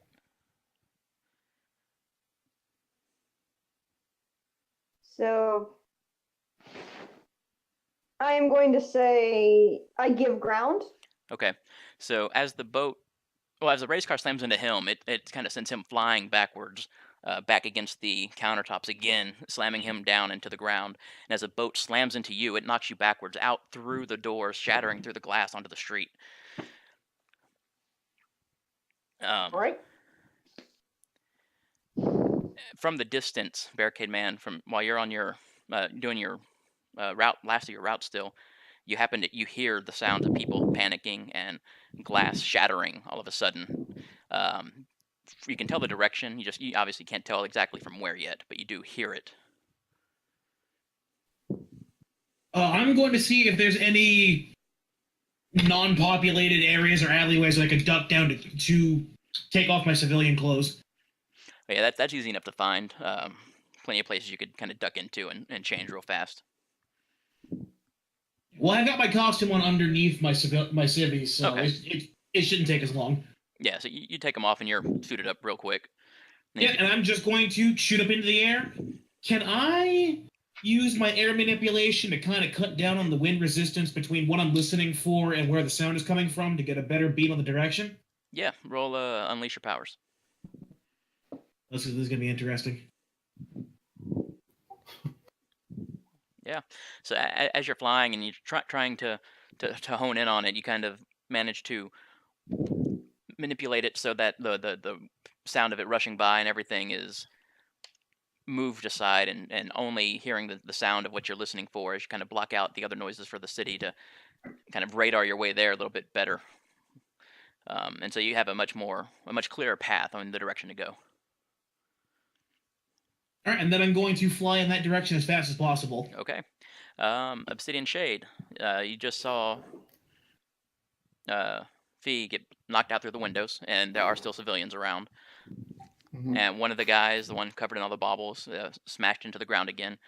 while the other one with the flat cap's kind of looking like he's taking up a stance, getting ready to fight. Yeah, the civilians, are they in the process of running out, or are some of them like Some of them afraid? ran. The other ones are kind of like cowering into corners and stuff, trying to get away from the superhero fight. All right, I'm gonna try to get to the biggest group or where they're sort of gathering, the ones that aren't running out, and I'll walk up pretty confidently. I'll use one arm to like hold up my cloak on one side, and create a portal around to the side of the building where we were hiding out before. Here, just walk in here. You'll be fine. It'll bring you outside. You'll be safe.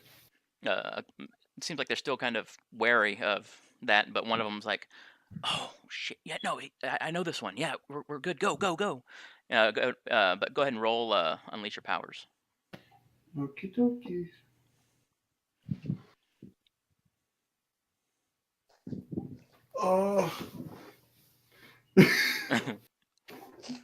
Is this? I don't know if we should use a team for that. So. I mean, it would be beneficial if somebody has a way to do it to help with their powers. Can I? An intimidating roar from another hero might do. I help. Quickly like grab some of the people and just toss them, and it's like, well, now you got it. Now you have. Well, no, this is about this is about him getting the portal itself open, not getting them through it. Yeah. I mean, like, what do you want me to do? Like, grab the edges and tear it wider? Like, I'm the only one. I mean, he had an idea that would any work. way to make more shadows, or is that true? I don't know. Like him saying, basically, like yelling at him, saying, make sure you got your shit together, type of thing, to motivate him to get it accurate after the missed portal to the bank in the first place. Oh, I was like, if it's gonna be make more shadows, I was like, well, I'll fucking just toss the tiger at the light fixture, creates more shadow. There you go. Stryker should pick up the lion and threaten to beat Obsidian with the lion if he doesn't get the people out of the bank. I brought you into this world, I could take you on. I use some kind of lion implemented encouragement. All right, yeah, so that'll work. Yeah, so you open the portal, and with the extra encouragement from a Stryker, you double down kind of to make sure you get it right this time, and they start running through once it's formed. After the one guy's like confirming for the others, no, I know this one. Go, we're safe. So you get out the majority of the hostages. There's a couple of others like here and there, but the majority of them are safe as they run through the portal. Variable, as you're washing your hands, having finished, you hear a lot of commotion going on outside from the bank where you'd gone to deposit your birthday check your grandmother had sent you. I roll for smell as I come out the door, as I open the door. There's nothing to roll for smell. I was gonna do a 2d6. Okay. Oh shoot! 1 second. Yes, they smell nothing. They don't know what I did in there. So as you step out of the bathroom, you see the window from the front is shattered. You see Stryker and Obsidian Shade and 2 other individuals that you've never seen before, locked in a form of combat.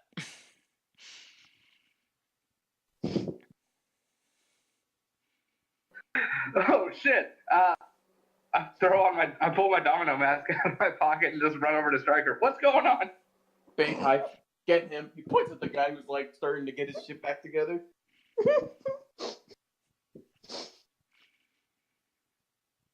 Yeah, so the one that was knocked to the ground from his race car, he's got the race car kind of pulled off of him now as he's kind of trying to pull himself back up from after taking that hit, and the other one, he's moving now. His hands, as he's walking forwards, just expanding and turning into massive fists, like 10 times their normal size. Yeah, he pointed at the guy with the big fist. He's killing the other one. Okay. And yeah, as the one with the big fist is approaching, you hear the other one calling, "Fucking take him down, paddywhack! I got it, Knick-Knack, I got it." Oh no. Oh God. Okay, first of all, fuck you.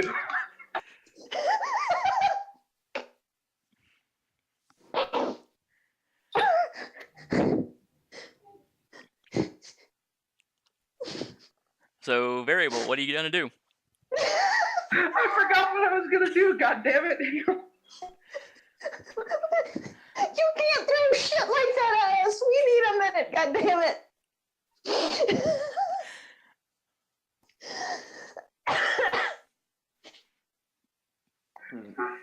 Okay. Okay. I don't know I'm how to going- put the next line in that.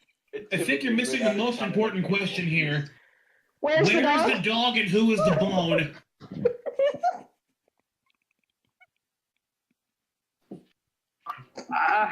Okay, the guy who doesn't have giant fists, I want to kick him in his face. So the one I told you not to hit. Giant fists are scary. Shut up. Okay. So where you're at, yeah, you can go kind of behind some of the structure, like the podiums in the middle of the bank. You can't really get behind the counters because of the nature of the security barriers and all that.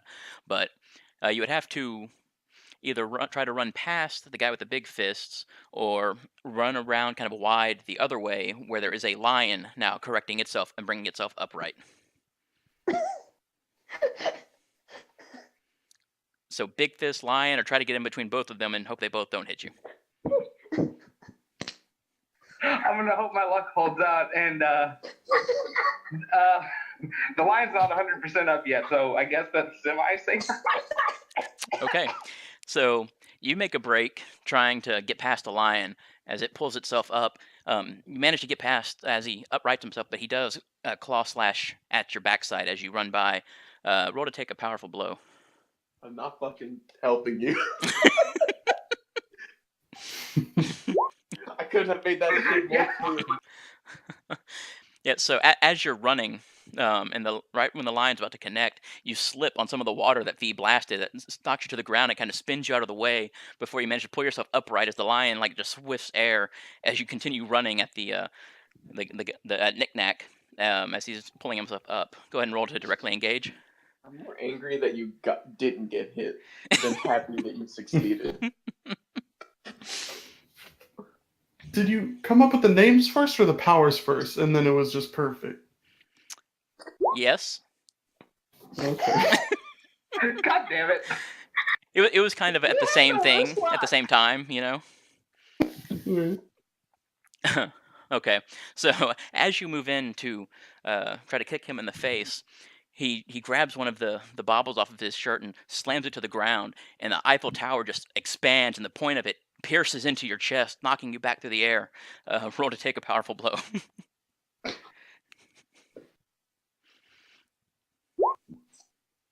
Jesus. I don't know what to say other than, like, there's a reason why Stryker is a combat coordinator. He told you to go for the other one. You're like, yeah, let's ignore the two big threats and try to hit the guy on the ground. He had giant fists. He was visually the bigger threat. I'll take a condition. I'm a scared. Okay, you're taking 2 conditions. Oh shit, is it 2 conditions? I thought it was 2 on the full hit. Not 2 on the 7 and 9. Yeah. Full hit is you're out or you go crazy. Or you pick 2 of the minor ones. Yeah. Okay, then yeah, scared and angry. Okay, so you go flying and slam back into one of the countertops yourself as you try to bring yourself back to your feet. This brings us back around to Stryker. You have the guy with the big fist basically coming in at you. I watched the kid get pitched across the room and get a weird sense of deja vu.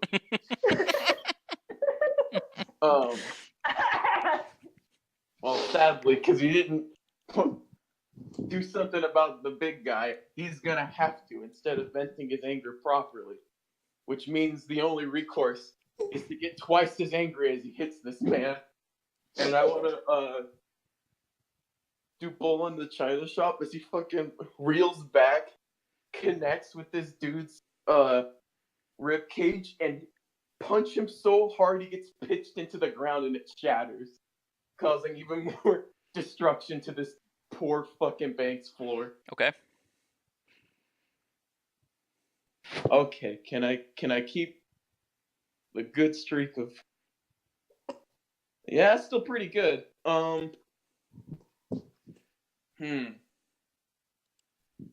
Do I care about getting hit? Not as much as I care about hurting this man. I want to take his ribs, and frighten them, so that they once again learn what they did was a mistake. Surrender now might be the only way they get to leave with most of their bones. Okay. So as you run up and just pile drive your fist into his ribs, knocking him down into the ground, both of his fists kind of come up as he's falling down, and you're kind of moving a bit with them, and they smash into you from both sides. And they basically smash your entire like upper body in one go from each side, as he slams into the ground, cratering, kind of dropping you down with him. Go ahead and roll to take a powerful blow.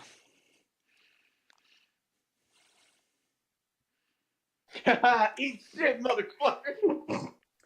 So as the fists are coming at you, you kind of see that, and you brace your arms up, having already hit him and done what you wanted to do to kind of minimize the blow, and you're able to kind of shrug it off and push him aside and kind of free yourself.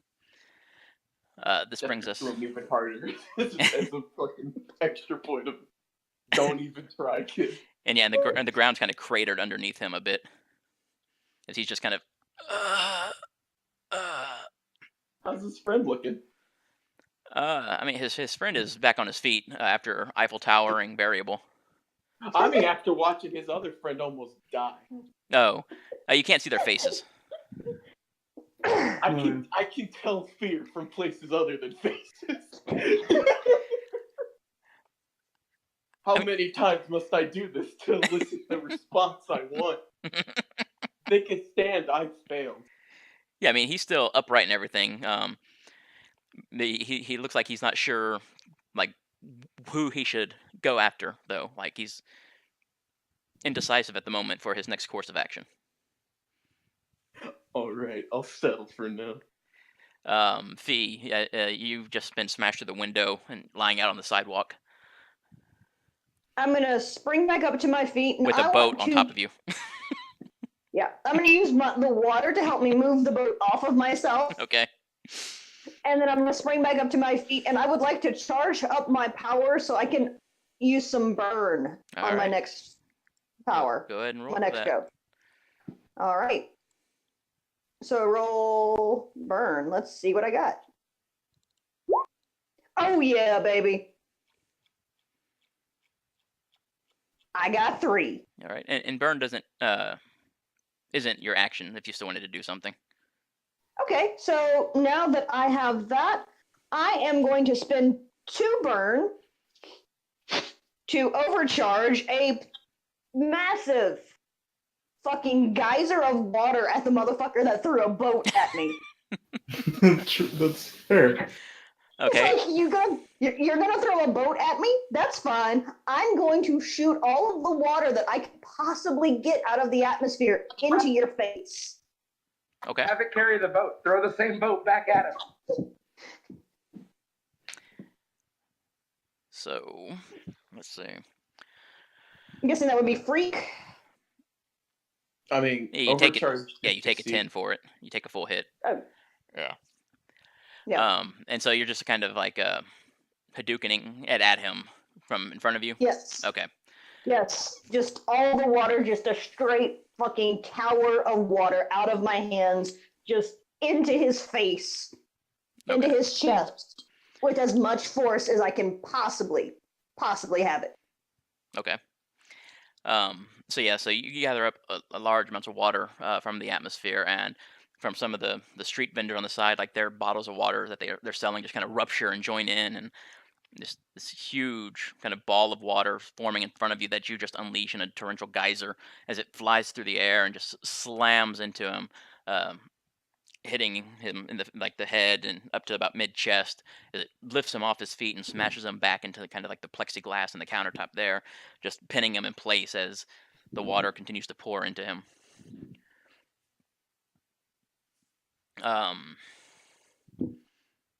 Barricade, you followed it, and you found the source of the noise. As you approach, you can see glass kind of shattered on the ground in front of the one of the larger banks in the financial district there, and people kind of running and scattered around it.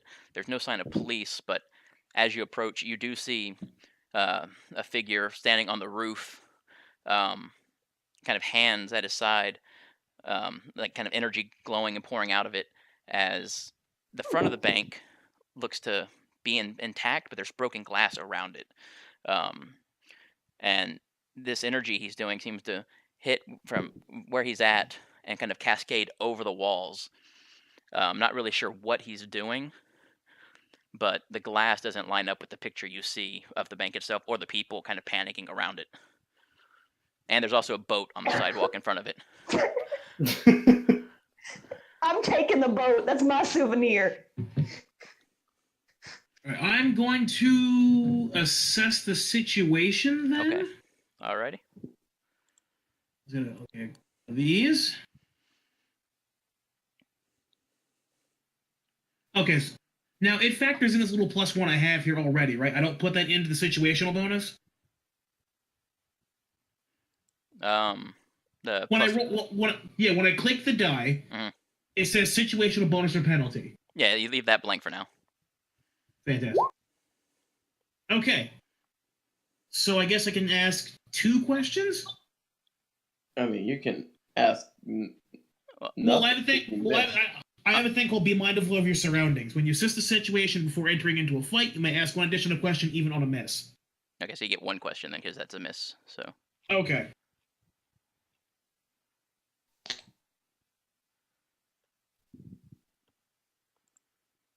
So what you're saying is that all of the things that I am seeing around the bank don't line up to how pristine the bank looks. Correct. Do I still hear panicking people in what is normally a fully functional building? Or is it affecting my hearing too? You hear like some people on the streets panicking as they kind of run from the bank, because this has all happened pretty quick in the speed that you flew there and everything. And but as you listen, you do hear unbank-like noises that indicate possibly a fight going on inside the bank. Okay. Now, does assess the situation take up my action for the turn? Nah. All right. I am going to then directly engage by trying to fly tackle this guy. Okay. I'm already in the air, so. Okay.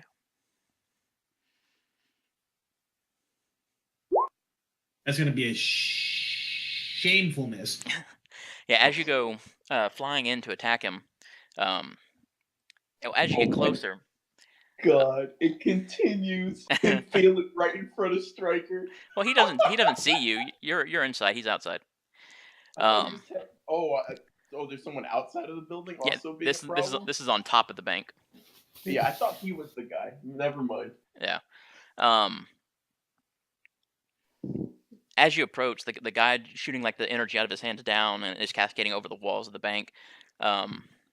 His manner of dress would match somebody probably in their 70s or so, and he's got kind of a hunched over a little bit, like it kind of hurts for him to stand too upright with his spine a bit. But as you're approaching to tackle him, just out of seemingly nowhere, this large, massive mastiff of a dog just slams into you in the sky, knocking you to the ground.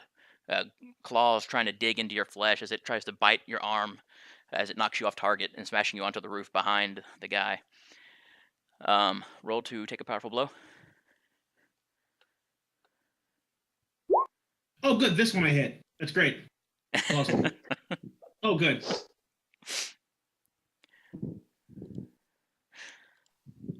All right, so that's 2 conditions I'm taking? That's either 2 from the 7 to 9 list or 1 from the top list.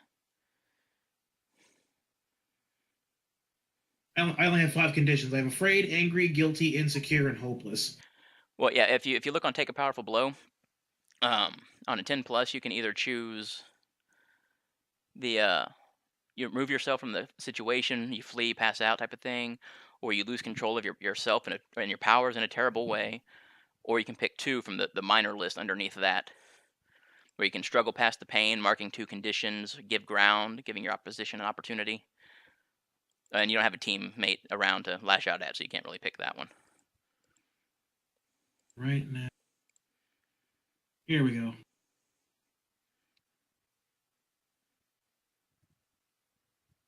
Right, I am going to... Oh, well, if you can't... I'm going to choose one. All right, so I can't do that anyway. I have to take one of these big ones because I don't have 2 to take from the other list. Well, you can take the 2 from the bottom. You can struggle past the pain and mark 2 conditions and give ground. But yeah, you can't pick the lash out verbally one. All right, I will give ground and struggle past the pain. All right, so yeah, so mark 2 conditions. And this large dog is kind of keeping you off. Angry and I guess insecure.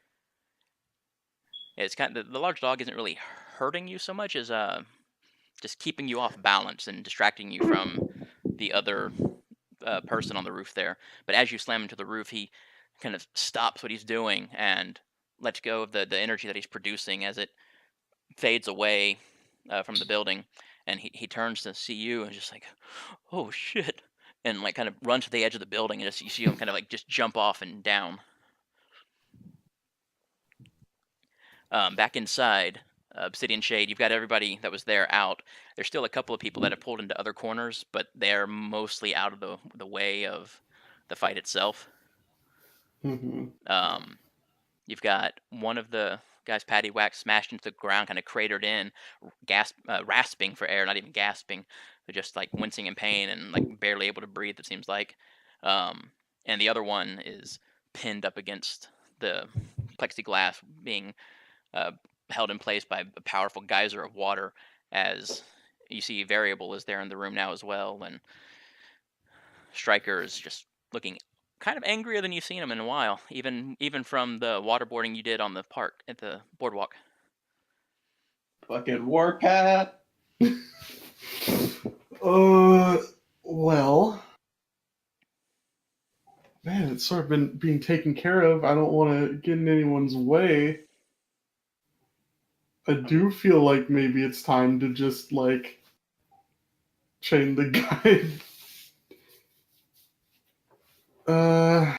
How's the room condition? Is it dark in here at all? I know it's like bright outside. I don't know how the There's other end of the there's some minor room shadows and works. stuff around from the desks and the podiums and the fixtures and things like that, but it's not like dark.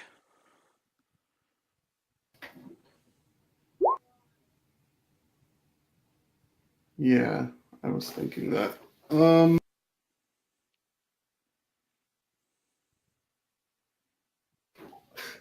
I don't know if the other guy can even hear me, but let me just say what exactly there is. Okay, yeah, I'm gonna just sort of stand up in the middle after the civilians have successfully gone through and say, "All right, you two. You pretty much have 2 options here. Continue getting beaten down, or say uncle and let us tie you up and get you ready for the police." Roll. I point to Stryker. This guy is not happy. Roll provoke. Okie dokie.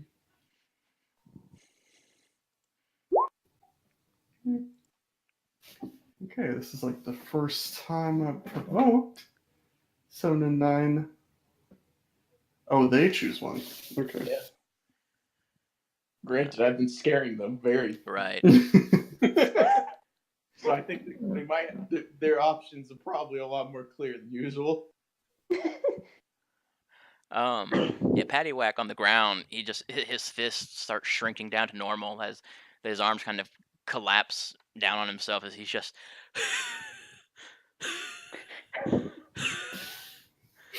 And the one being pinned by water, he just seems to start freaking out and starts throwing everything that on him that he has, as all sorts of animals and vehicles and monuments start growing and appearing in the room.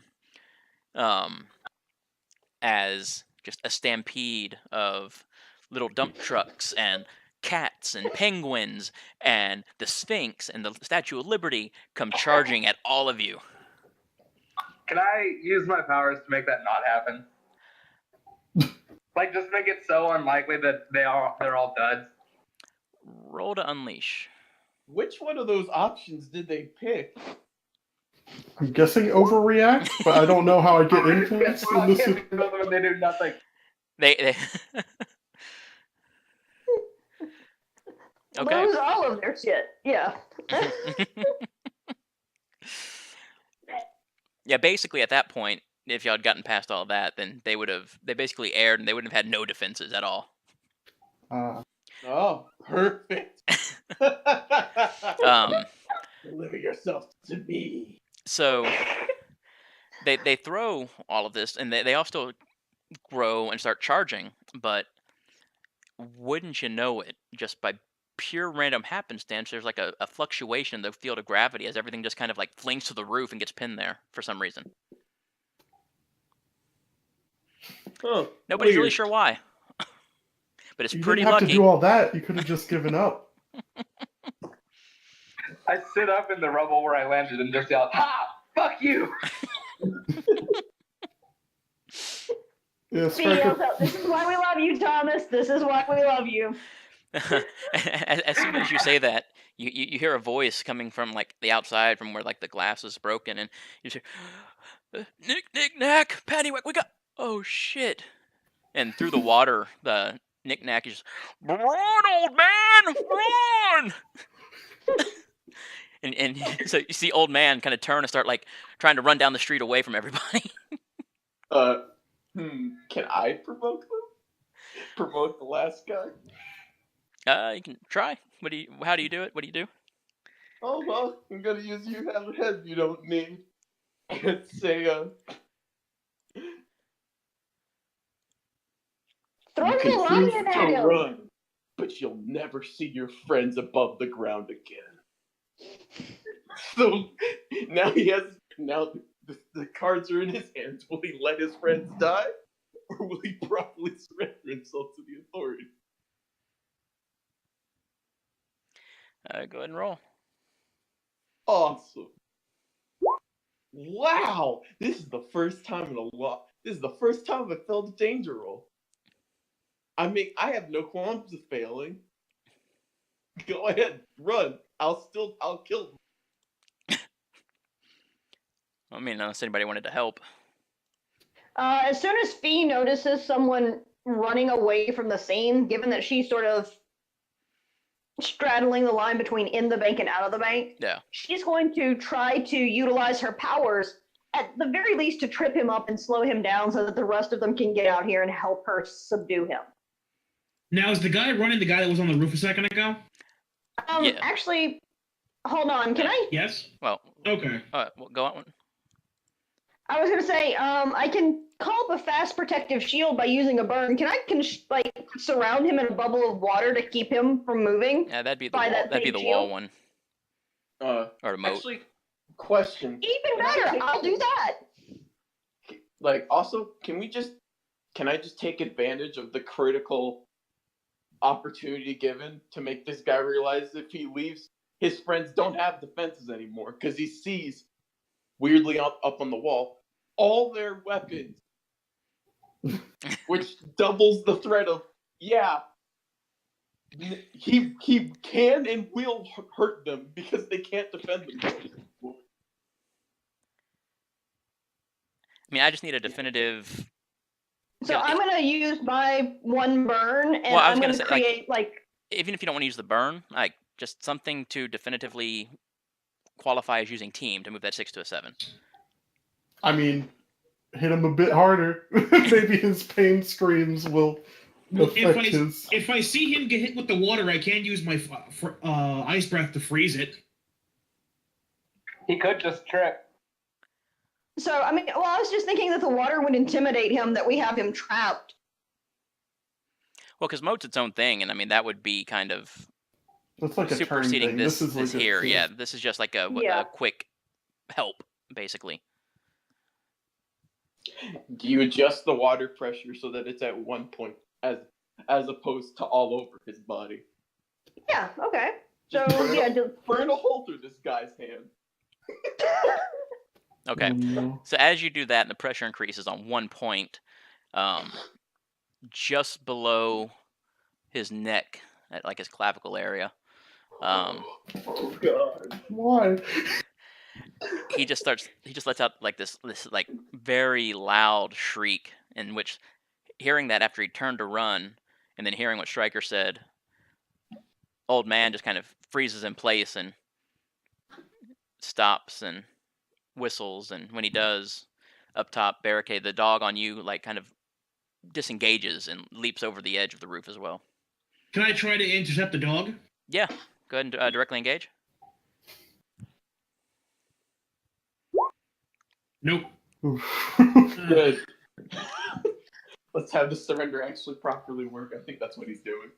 Yeah, Not as the dog kind of The dog leaps to go off, you rush to speed off to get it, but it drops down just out of your grasp before you fly over it. But you see the old man and the dog at the front of the bank. You still can't really see inside of it. You all see a large dog kind of drop behind the old man as it like kind of haunches down and starts growling at all of you, as the old man just drops his head down a little bit and pats the dog. It kind of lowers its head a little bit as well and stops growling. Looks Alright. like this old man gets to go home. Well. he gets to go to the big house. Hey, I don't mean literally. I mean figuratively. Motherfucker doesn't get to die. Are we hearing sirens or like bystander effect going on here? Yeah, this all happened incredibly quickly. Alright. And so the police have probably been alerted at this point, just from the people that got out and everything. And but you don't hear anything yet. Alright. Hey Fee, do you think you could just freeze that guy to the wall? Keep him Absolutely. there. And so Stryker, I she- think he's got that one handled over there. He just kind of looks at the dude. That's enough. He probably there is violence cuffs keeping this man to the ground. And as y'all are talking, and he kind of standing there with his hands on the dog, you hear Barricade like a whistle at a high pitch beyond like the normal human range, as the dog kind of leaps on the old man, and he locks paws with it, with his hands, and his feet match up the with the dog's feet, and they start like spinning really fast and start rolling away. This might be a moat time. Yeah. Well, yeah. So the first one to see this, because y'all are all kind of discussing in time. You'll still have eyes on him, but he got the jump on it from hearing the whistle and everything too. If you wanted to react, Barricade. So he's rolling on the ground. Yes. He's rolling a tire. Basically, I'm going to jump down in the path, lock the tire, and I guess make a defend because I'm not attacking him. it'd still be directly engaged, trying to stop him. Defend is when you're trying to defend other people. So let's see how badly I fail. This one. You're gonna do it. Oh Hey. shit! I actually hit something. Okay. So I made a hit. I am going to take something away from him and take the dog. I guess that's half the tire, so I mean it works. All right. This is mine So now. as you all move inside the bank, seeing him start rolling away, trying to get home, You see the same person you saw at the zoo, kind of like coming out of nowhere, landing in front of him, and like just kind of throwing out his arm and like clotheslining the dog out of the wheel, basically sending the old man scattering as the dog's kind of whimpering there, hanging from the arm. Can I beat the shit out of this old man? No, you're at the other one, I'm assuming. I'd probably be the one running out, because Fee's got the guy iced against the wall, you've got the guy in the crater that you put him in. Yeah, I think. I mean, I didn't actually. That's what I was just looking at the dude. I didn't actually hold him. I didn't need to. Dude's ribcage is gone. Yeah, I mean, he can't. He can barely move. He can barely breathe. Yeah. And the other one's he still shrieking in threatened this pain old from the man. pinpoint power pressure washer in his chest. Yeah, I'll be running out there, if anything. Okay, so what are you gonna do to try to get the old man? And of course, with the alleys and cars and things like that, there's a lot more shadows to work with out here, even because you can get pull from underneath vehicles and things like that, and the sides of buildings and all. Yeah, I think that's a good. I don't want to go with shackle. I need to come up in my own time with just a bunch of cool shadow things, because, boy, it's really only shackles. So you're, All right, you're I'm trying just to gonna. contain him. Yeah, I'm just gonna get like a few like shadow tendrils to wrap around his ankles to at least stop him from doing whatever the hell that was again. An actual boat anchor. Create a boat anchor out of shadows. Oh no! Just on top of him, not even like containing him, just laying on him. Yeah, can that succeed? And then when he's like on the ground, can I fucking do like the Ganondorf stomp thing? That was the fucking Smash Brothers. The one. Does anyone know what I'm talking about? When he's like fucking down A, that was like just he like somehow stomps on the air, and if someone's on yeah. sends them directly into the ground. I want to do that to his spine. Team attack. You just need to speed. Sure. I'm gonna lock him down with like a big old anchor. Okay, roll to directly engage. Okay. Would this be pulling punches, I guess? Because I'm not trying to hurt him. Yeah. I'm just trying. Okay.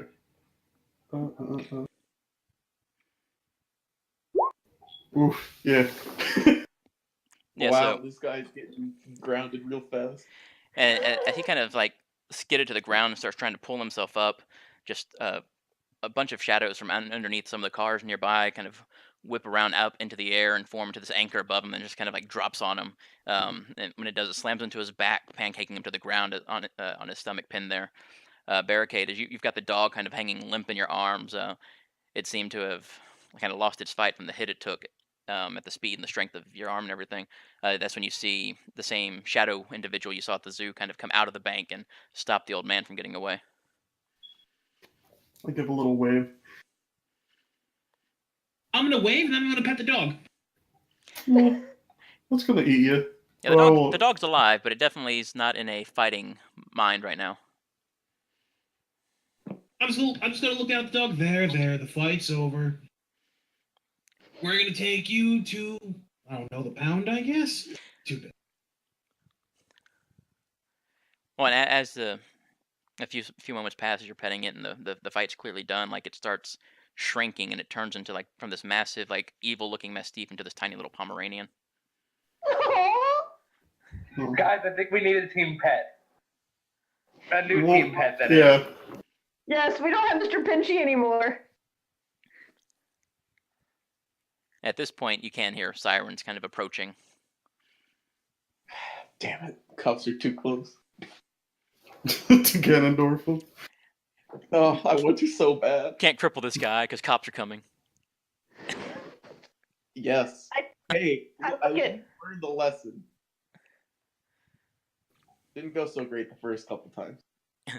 And with them all kind of down, the last of the hostages kind of run out of the bank themselves now, feeling comfortable enough to get out. I don't know, do you all kind of like step out of the bank at that point, or? Oh, yeah, I'm yes, keeping Stryker an gets eye out on of everybody. here And I'm fast. sort of like telling like Stryker, hey, if you need to get going, I know the cops are coming. I can handle it. That's what I'm here for. If you want to Thanks. go blend in, you can go blend in, and I will talk to him. Yeah, he kind of just dips, knowing A, this is not his scene anymore, and B, God, he doesn't even want to like contemplate half this mission because half of it made him angry, and the other half was like, I acknowledged in any kind of way that I was a hero, which is the lamest shit ever. I'm a hero, I guess. One step. For him, that word is forbidden. Like, he doesn't call himself that ever. He's like, It was the best thing to, I don't know, promote some people leaving. Variable, as you step out of the bank, you hear like the sudden clattering of dozens of little knickknacks and baubles like just clatter to the ground. And then Fee, you see like one of them that looks to be kind of like the Golden Gate Bridge kind of fall into your stream of water, and it like propels it forward, and part of it just impales on the guy's shoulder as he screams even louder. Oh God. Jeez. Hey, actually, side note, how did I get here? Was it on my own, or is Godfrey around anywhere? That would be up to you. If you told, because I know you don't like really having him around. I think you could have told him, I'll call you if I need where I'm done, type of thing, or maybe he's parking Yeah, like but I'm 15 and I can't. maybe he's parked like a half a block away, and he's just like fanboying this whole time, seeing like this fight going on that he knows you're involved in. Yeah, because I'm 15 and I can't drive, so him being somewhere nearby would make sense. Because fuck it.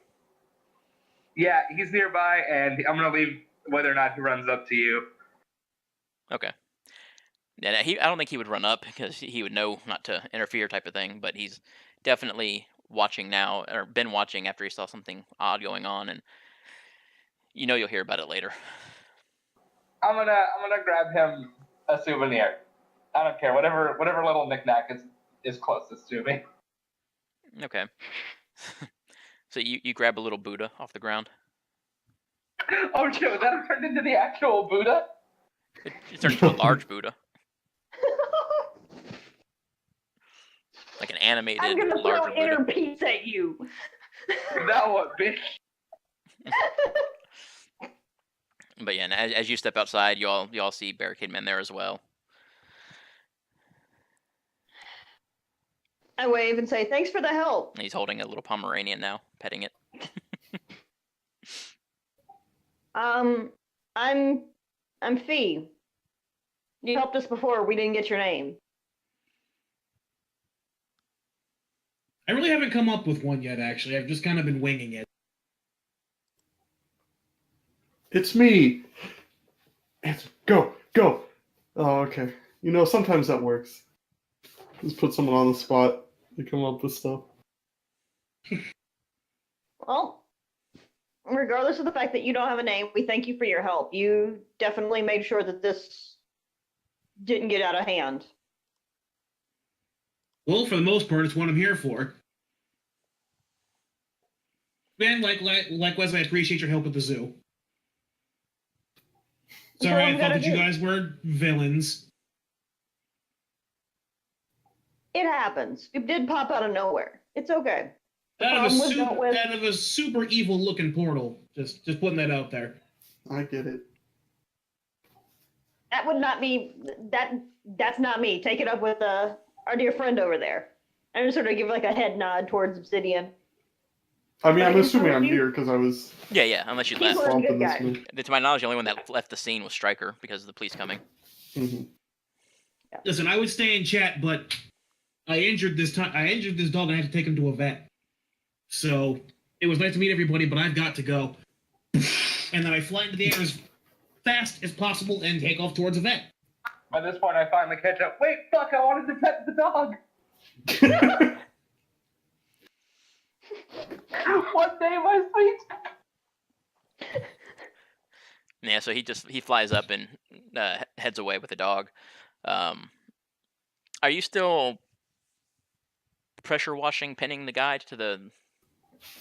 I thought he was supposed to be frozen. Iced it over. Oh, I didn't hear that. I didn't hear that part. Okay. Yeah. I iced him sort of shut, and then apparently he got pierced by part of the Golden Gate Bridge too. Okay, yeah. After we'll say it, like the bridge hit the pressure washer right before you froze him, and so that's when it projected forward and then froze around him and everything. Because I totally missed that. It's all good. I think that was probably in there when trying to figure out how to help with the provoke. Yeah. Yeah. So, well, this Fee, this time you're not. Well, no, that's right. We said you were in full costume. That's right. I forgot. Yeah. Going back to the beginning of this where we said there's Domino Mask. Yeah. So yeah, he leaves. Stryker's kind of taken off.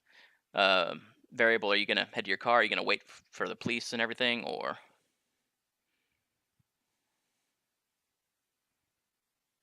Wait, I cut out for like a second. Who was that directed at?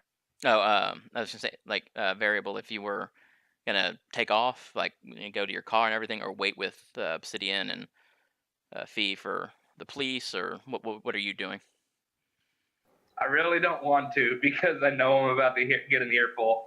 But I guess I head back over to the car. Okay. And Obsidian, are you sticking around and until police get there? Yeah. I'm just hoping keeping them Yeah. detained for now.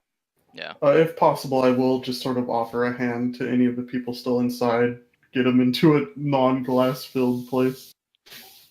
Yeah, y'all get everybody cleared out easily enough, and the police show up, and you kind of explain the situation to them and everything, and the bank managers kind of come back to the scene now after he fled through your portal, and it's just like it's one of those cases where he's like glad that they were stopped, but the damage, oh god, like he's never going to hear the end of this from his bosses or anything for letting it get this far, and like oh, no, I know I hit the alarm, but it didn't go through. It's not my fault. I look over to him. There's nothing you could have done. He literally threw a lion at us. It's okay. This was beyond your pay grade. It's okay. Yeah, but you think they're gonna care? Talking about like his superiors and everything. Right. Beep just sort of pats him on the arm. No one died. Oh, I know. I'm thankful. I'm not like blaming y'all or anything. I'm No, I'm just saying it could have been much worse. That's what you need to focus on and tell your boss. Instead of it being a heroic rescue, it could have been the scene of something much worse, which would have tanked the brand. Hopefully they listen. And yeah, the police show up and they kind of cordon off the area. Then soon after that, they actually have a couple of Aegis units show up, and they lock up the criminals and take them away. So at this point, some of the media is kind of starting to show up as well, trying to get set up. I don't know if y'all leave before they get set up or not, but. Oh yeah, no, Obsidian Shade's out of there. He's staying quiet, especially when the Aegis comes in. Doesn't want any recordings of him. And then, yeah, before the media shows up for sure.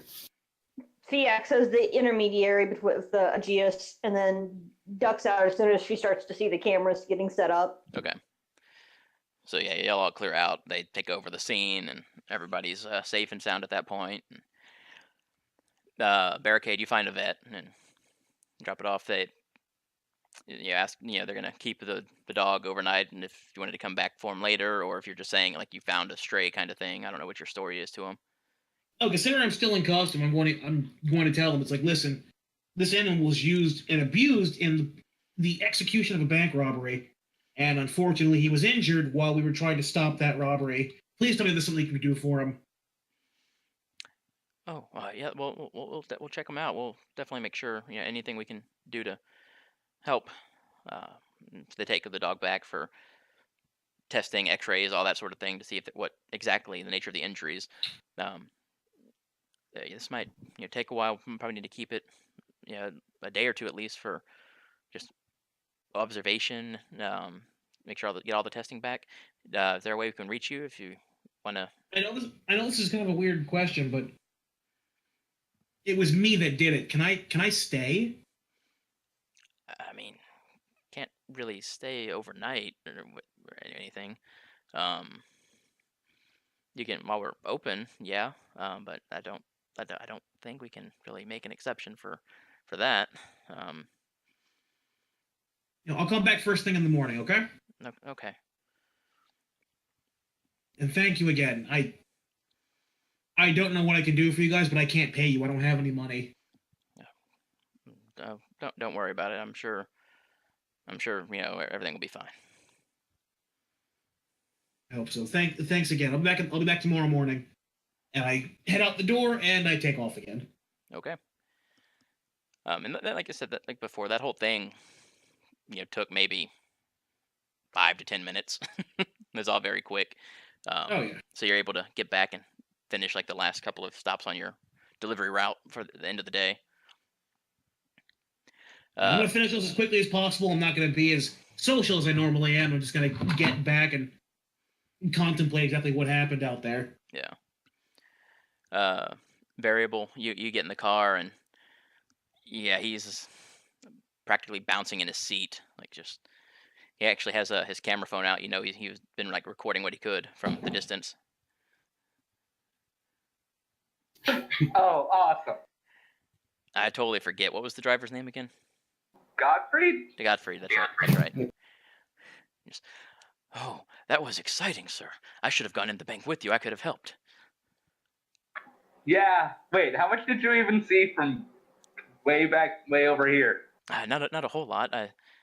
I saw your friend come smashed through the window with a boat, and then a man and his dog fell from the roof, and another individual flew down and clotheslined the dog, and as they tried to roll away, and I didn't see much, but what I saw, it was very exciting, sir.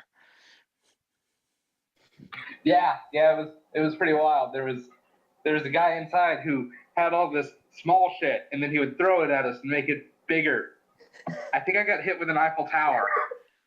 Oh, that reminds me. I got you a souvenir, and I just tossed the Buddha too. He catches the Buddha and is just like, oh, thank you, sir. What? Wait, you were Eiffel Towered? Yep. Classic Eiffel Towering. Oh, actually, did that leave any kind of visible wound on my chest? Like, should he be worried? Do you normally wear your costume kind of underneath your regular clothes, or? Nope, would have just been straight up clothes. Okay. Your clothing is torn where it pierced, but it knocked you aside, but it didn't really like pierce into you or anything like that. It did tear your clothing okay, though. Cool. Okay, so like you can tell that like I'm okay then. Okay. Yeah. You're not like oozing blood or anything. It was more just enough force to knock you away than actually like injure you or anything. Okay. Yes. Wow. I haven't heard of anybody being Eiffel Towered since 1947. Jesus. Oh yeah. Oh, get this. You know that song, "This Old Man"? Yeah. We fought this. Wait, you fought a song? There's living songs in the city now too? There was the old guy and the dog that you saw, and the people inside were called Paddywhack and Knick Knack. Oh, so they weren't an actual song. You weren't fighting music. No, that was last time. Oh. There's a real good chance if he's saying getting Eiffel Towered, he's never been Eiffel. Oh, this is also fascinating. So, are you sure I can't join you in one of these fights? Maybe Rusty ventured, but. Yeah, man. Yeah, I'm sure. Oh, I will say, we said he was former MI6, right? I believe so. Yes. Okay, then yeah. We'll say he taught me. He's the one that like taught me to fight. So yeah, that at least gives him a little bit. Oh, after you told me about the zoo incident, I thought about, it's been a long time since I played, any instruments, and it kind of got my interest back, so I went through and I found my old instruments and trying to get it cleaned up, but all I found was my trombone, but it was pretty rusty, so it'll be a while. Oh, god damn it. But,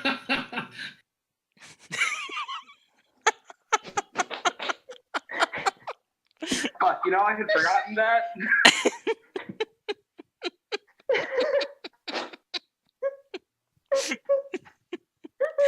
yeah. There was an old man and a dog, and I got an Eiffel Tower.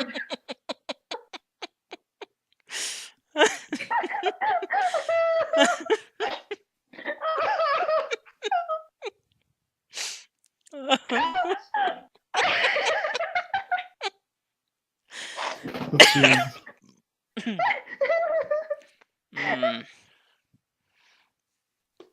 But shall we go home, sir? Or do you need to go and fight more crime? No, that'll be all for the day. I'm gonna go home and sleep forever. Very good, sir. And he starts driving you home. Oh. Fee, Obsidian, and Stryker, where do y'all meet up again somewhere else, or what do y'all do after y'all leave the scene? I'm trying to cleanse my mind with that fucking picture. You are welcome. Is it because the picture's a sex move, or is it because these two dudes are touching hands like they're magical girls? Oh, damn it. You know, And then Stryker's going back to work. You know this campaign's a safe place. yes, for going back to work. I only hurt people. I don't have to hurt myself. Yeah, you know, he said that he was going to be out for a bit. Actually, was done a lot faster than he thought it would be. So yeah, he's going to come back and get back to work. This would fall under a 30-minute shift, like a 30-minute. I'm on point. Yeah. Right. And Obsidian Shade. Well, I guess I just got to report back to my father. I guess he was probably watching. I forgot about that, actually. So maybe I could have done a bit better, but, you know, I didn't do too bad. Nah, you saved the people. Okay, yeah, I'll go see what he's thinking about all that. All right. Hey, come to think of it, where'd you send all those hostages anyway? I said around the corner while where Fee and I were waiting before. Oh, okay, I just didn't hear that part. I was like, fuck, wait, where are they? All right. In the Shadow Realm. All right. Well, I know you're gonna go check in, but it was kind of quick. But I think I'm gonna call it there for this one right now, real quick though. All right.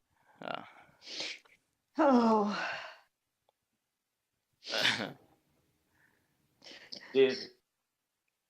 Yeah, Jimmy decided he had to make it even worse. He was like, please tell me one of the guy's name was Thomas. And I was like, actually, yes. Thomas was trained. Yeah, see, the whole line was it's also a train.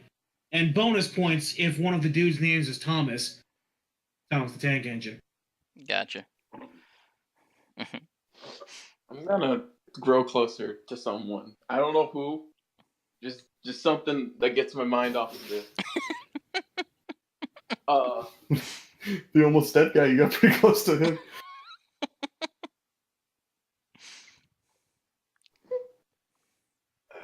Obsidian Shade, I guess.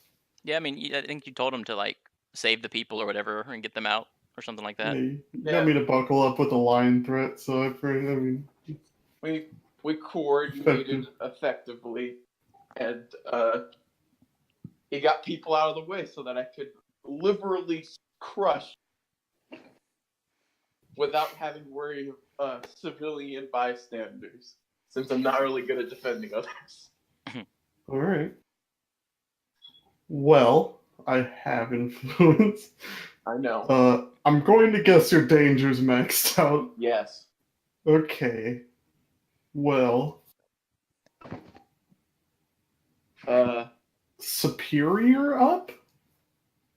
I mean, but Superior's. But he was more really provoking. tactical. But he was tactical because he did go in and surveil the situation first. I guess, but within 1 second it turned to crush people. Like it was okay. Free. But that was after we told him to go in, so he was surveilling the situation. This is about as tactical as he can get. Yeah, okay. I won't. It's got to be freak then, because it's definitely not. No, you did defend, but you don't exactly use savior for that, so I don't know if I'd see it that way. You sort of just got really angry at people. I mean, I'm fine I with mean, he freak did then. provoke the surrender Yeah. at the end too, so superior could work for that as well. Yeah, you're right. You're right. Oh, right. What? My bad. Okay. Yes. All I'll say right. superior up. Savior down. That is fine. Okay. Probably do not look like a hero of the people when I am crippling men. Okay. For some reason, I thought you were disagreeing with me. You were agreeing with me instead, and I was being an idiot. I got my first advancement. Yeah. I've not failed in a while, so. I'm gonna take game face.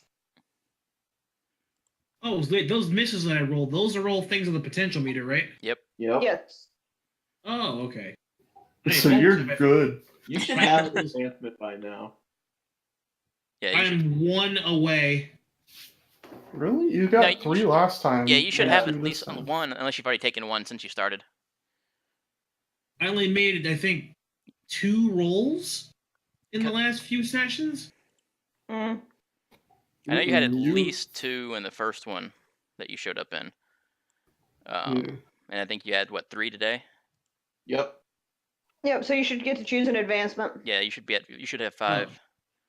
Oh, okay, so But I mean, you don't have to, advancements are what exactly? if you look on the character sheet, the playbook Oh, here for we go. yours, Hang on, advancements. and you don't have to pick So I one feel- right now. Like, you can think on it, just whenever. You've missed at least 7 rolls. So you should have advancement and 2 potential. I'm okay with that. There might be a little bit more. Nope. He's failed 7.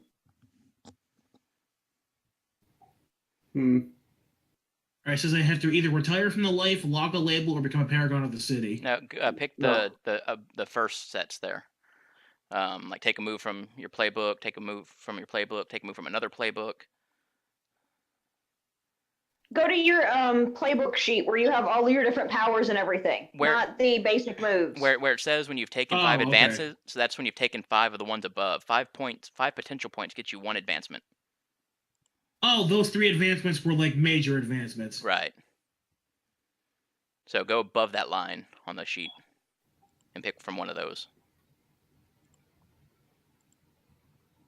So I have to open my playbook PDF real quick. But yeah, like I said, I mean, you can do it now if you want, or you can like look over it until between now and next game and decide then whenever. Now I can just always have +4 to danger. My path is clear. I love being a bull. There's no complications. Who wants to go next for end of session? I can do it. Okay.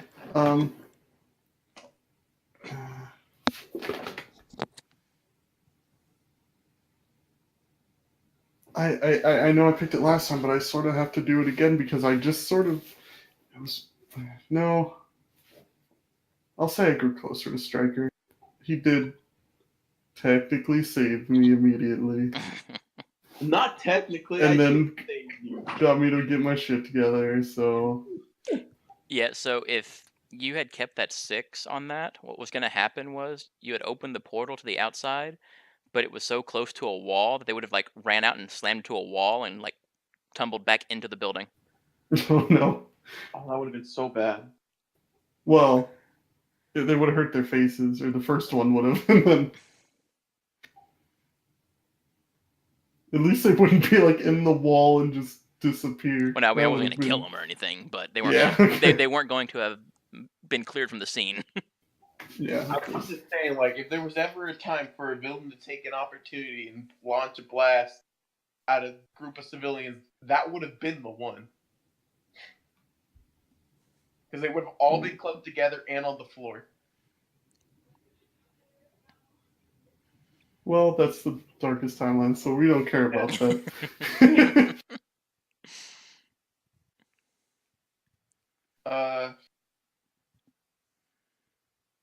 I'd say, what can't move? I'm good for everything.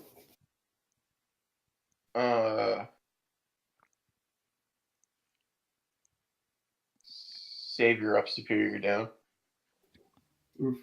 Because yet again, he's like, dog, every time you come into a fight and the enemy starts with a strike, you aren't braced. I see. I get it. Hey, he's technically calling you a hero, so take your compliment. Savior up is my jam. Everything Savior.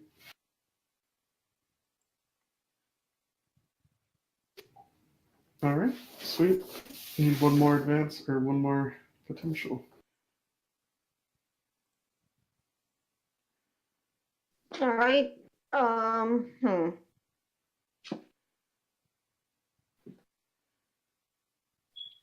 gonna guess that I'm gonna say I grew closer to the team.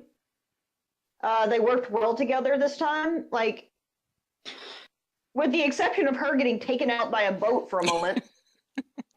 And me getting Eiffel Towered. We just weren't gonna speak of that ever again, but okay. Oh, fair enough.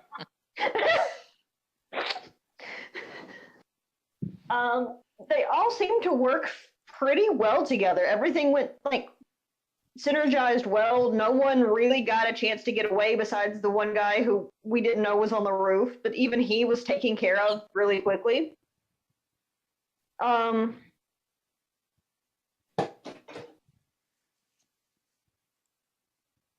gonna say that Obsidian made her feel, I don't know, more welcome because she manifested her powers in a way that like was similar to maybe something he would have done in the past with his shadows. Like, so she was using like her powers more freely. Take it. Someday Obsidian shall access the dark tsunami. Hey, we have The someday. shadow tornado. No, there Alright. will be a Sharknado, damn it. I don't know how I'm gonna make this happen, but there will be a Sharknado in game. I mean, Ooh. eventually, if I figure out summoning magic, I can just pop a bunch of sharks into it. I'm glad I'm the one who immediately appreciated how 100% done Connor was the second I said shadow tornado. Oh no, I'm all for it, dude. We're gonna come up with a secret special tag team move, and it's gonna be awesome. I just heard you go, okay. And I was like, woo. Oh, I was looking at the labels to see how to do this. So, I'll say, I mean, you really went all out with the water here, so I'm just gonna say freak up, savior down. Okay. You sort of ignored the civilians a bit once you got boated. Well, So- yes. But that happens when one gets a boat thrown at them. That's true. I didn't get a boat out thrown at me. I like how every combat's just gonna be when does the enemy eventually hit fine, the entire combat changes for Stryker. Maybe Well, I mean, it changes for them too, because I'm pretty sure we've got like a decent rate of waterboarding, or at least just constant pummeling of water. well that's because he's a bad influence. Well, That one wasn't really. he needs to talk to Fight at some point about I don't know how he's gonna go about that conversation without sounding like a gigantic hypocrite. But he'll find some way to talk about excessive force. It wasn't excessive. He was still throwing damn trinkets. I'm talking more about the waterboarding incident than the watering the dude to the wall. That one was actually pretty alright. The waterboarding was an accident. We've been over this. She thought Stryker was in danger. Yeah, hey. I don't have any qualms with this. It's just that Shadow Boy over here has a reputation to uphold, so we gotta have one of those talks about like, okay, apparently there's a certain degree of restraint that needs to be happening, and only I should be breaking it because I'm the bad example child, and you're the good example child. Yeah, that goes out the window if they hurt you. Sorry. Well, yeah, I mean, good luck. I await the day an enemy actually manages to hurt me. Still, Because right now like, I'm clean, which is great. Because man, was Bastion just a punching bag, and now I get to be the puncher. Feels so much more liberating. all right. Holy shit! The game changes when you're good at danger, because that's like half the rolls that you do is usually just like, well, I failed. Also, you now have to roll to take a powerful blow. Well, didn't fail that one, and then you have conditions, which then makes the things you're good at also start failing. So, I think Thomas and Afro, y'all are the only two up. Yeah. Who wants to go next? I'll go, I guess. Okay. I will say I grew closer because despite what happened, or because of it, from now on when Stryker tells me to punch the guy with, or attack the guy with the big hands, I'm gonna attack the guy with the big hands. Have faith.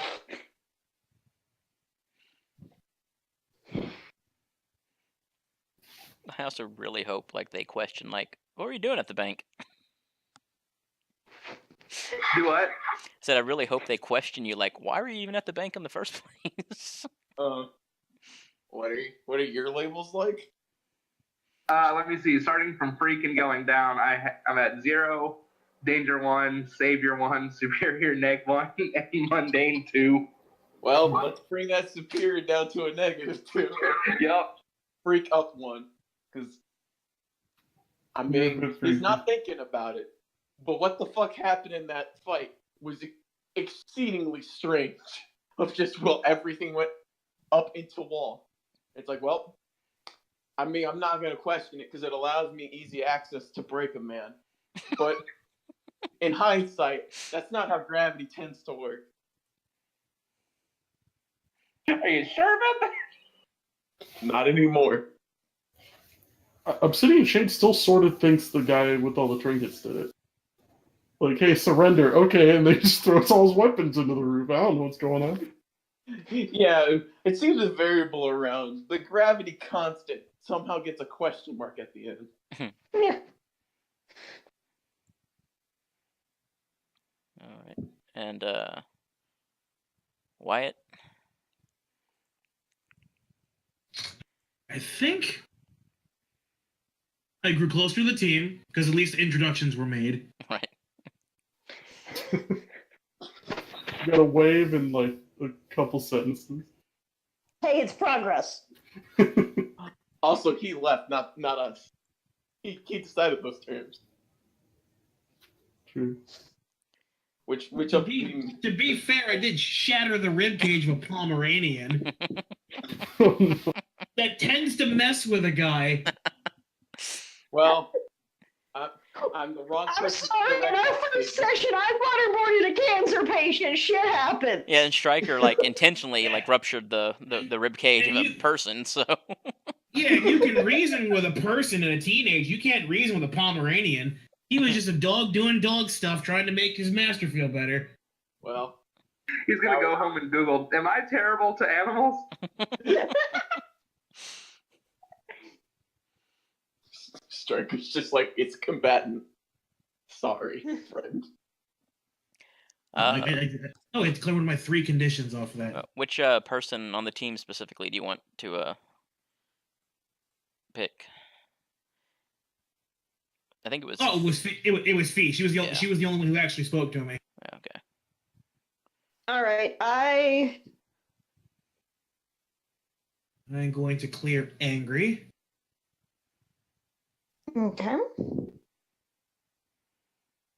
I'll bring danger up to 0 and superior down to a Actually, I get to a to 0. tell you what you do with your labels. It Yeah, didn't happen last time. we didn't last session. We didn't have into session moves, and the first time you grew into your own image. Yeah. So when you grow closer to the team, the person you pick gets to shift your labels. Well, they get influence, and then Yeah. if they already have influence. That's they right. shift Yeah, it. if they Oh. don't have influence already, which I don't think So, anybody yeah. has it. No. Okay, So so your labels yeah, I didn't have shift. influence. Oh, yeah. you did? No, I said I have influence on him now. Oh, now, yeah, yeah. So your labels Yeah. don't move this time. You moved them last time you did this because you grew into your own image, which lets you shift your own. Oh. Gotcha, okay. Yeah.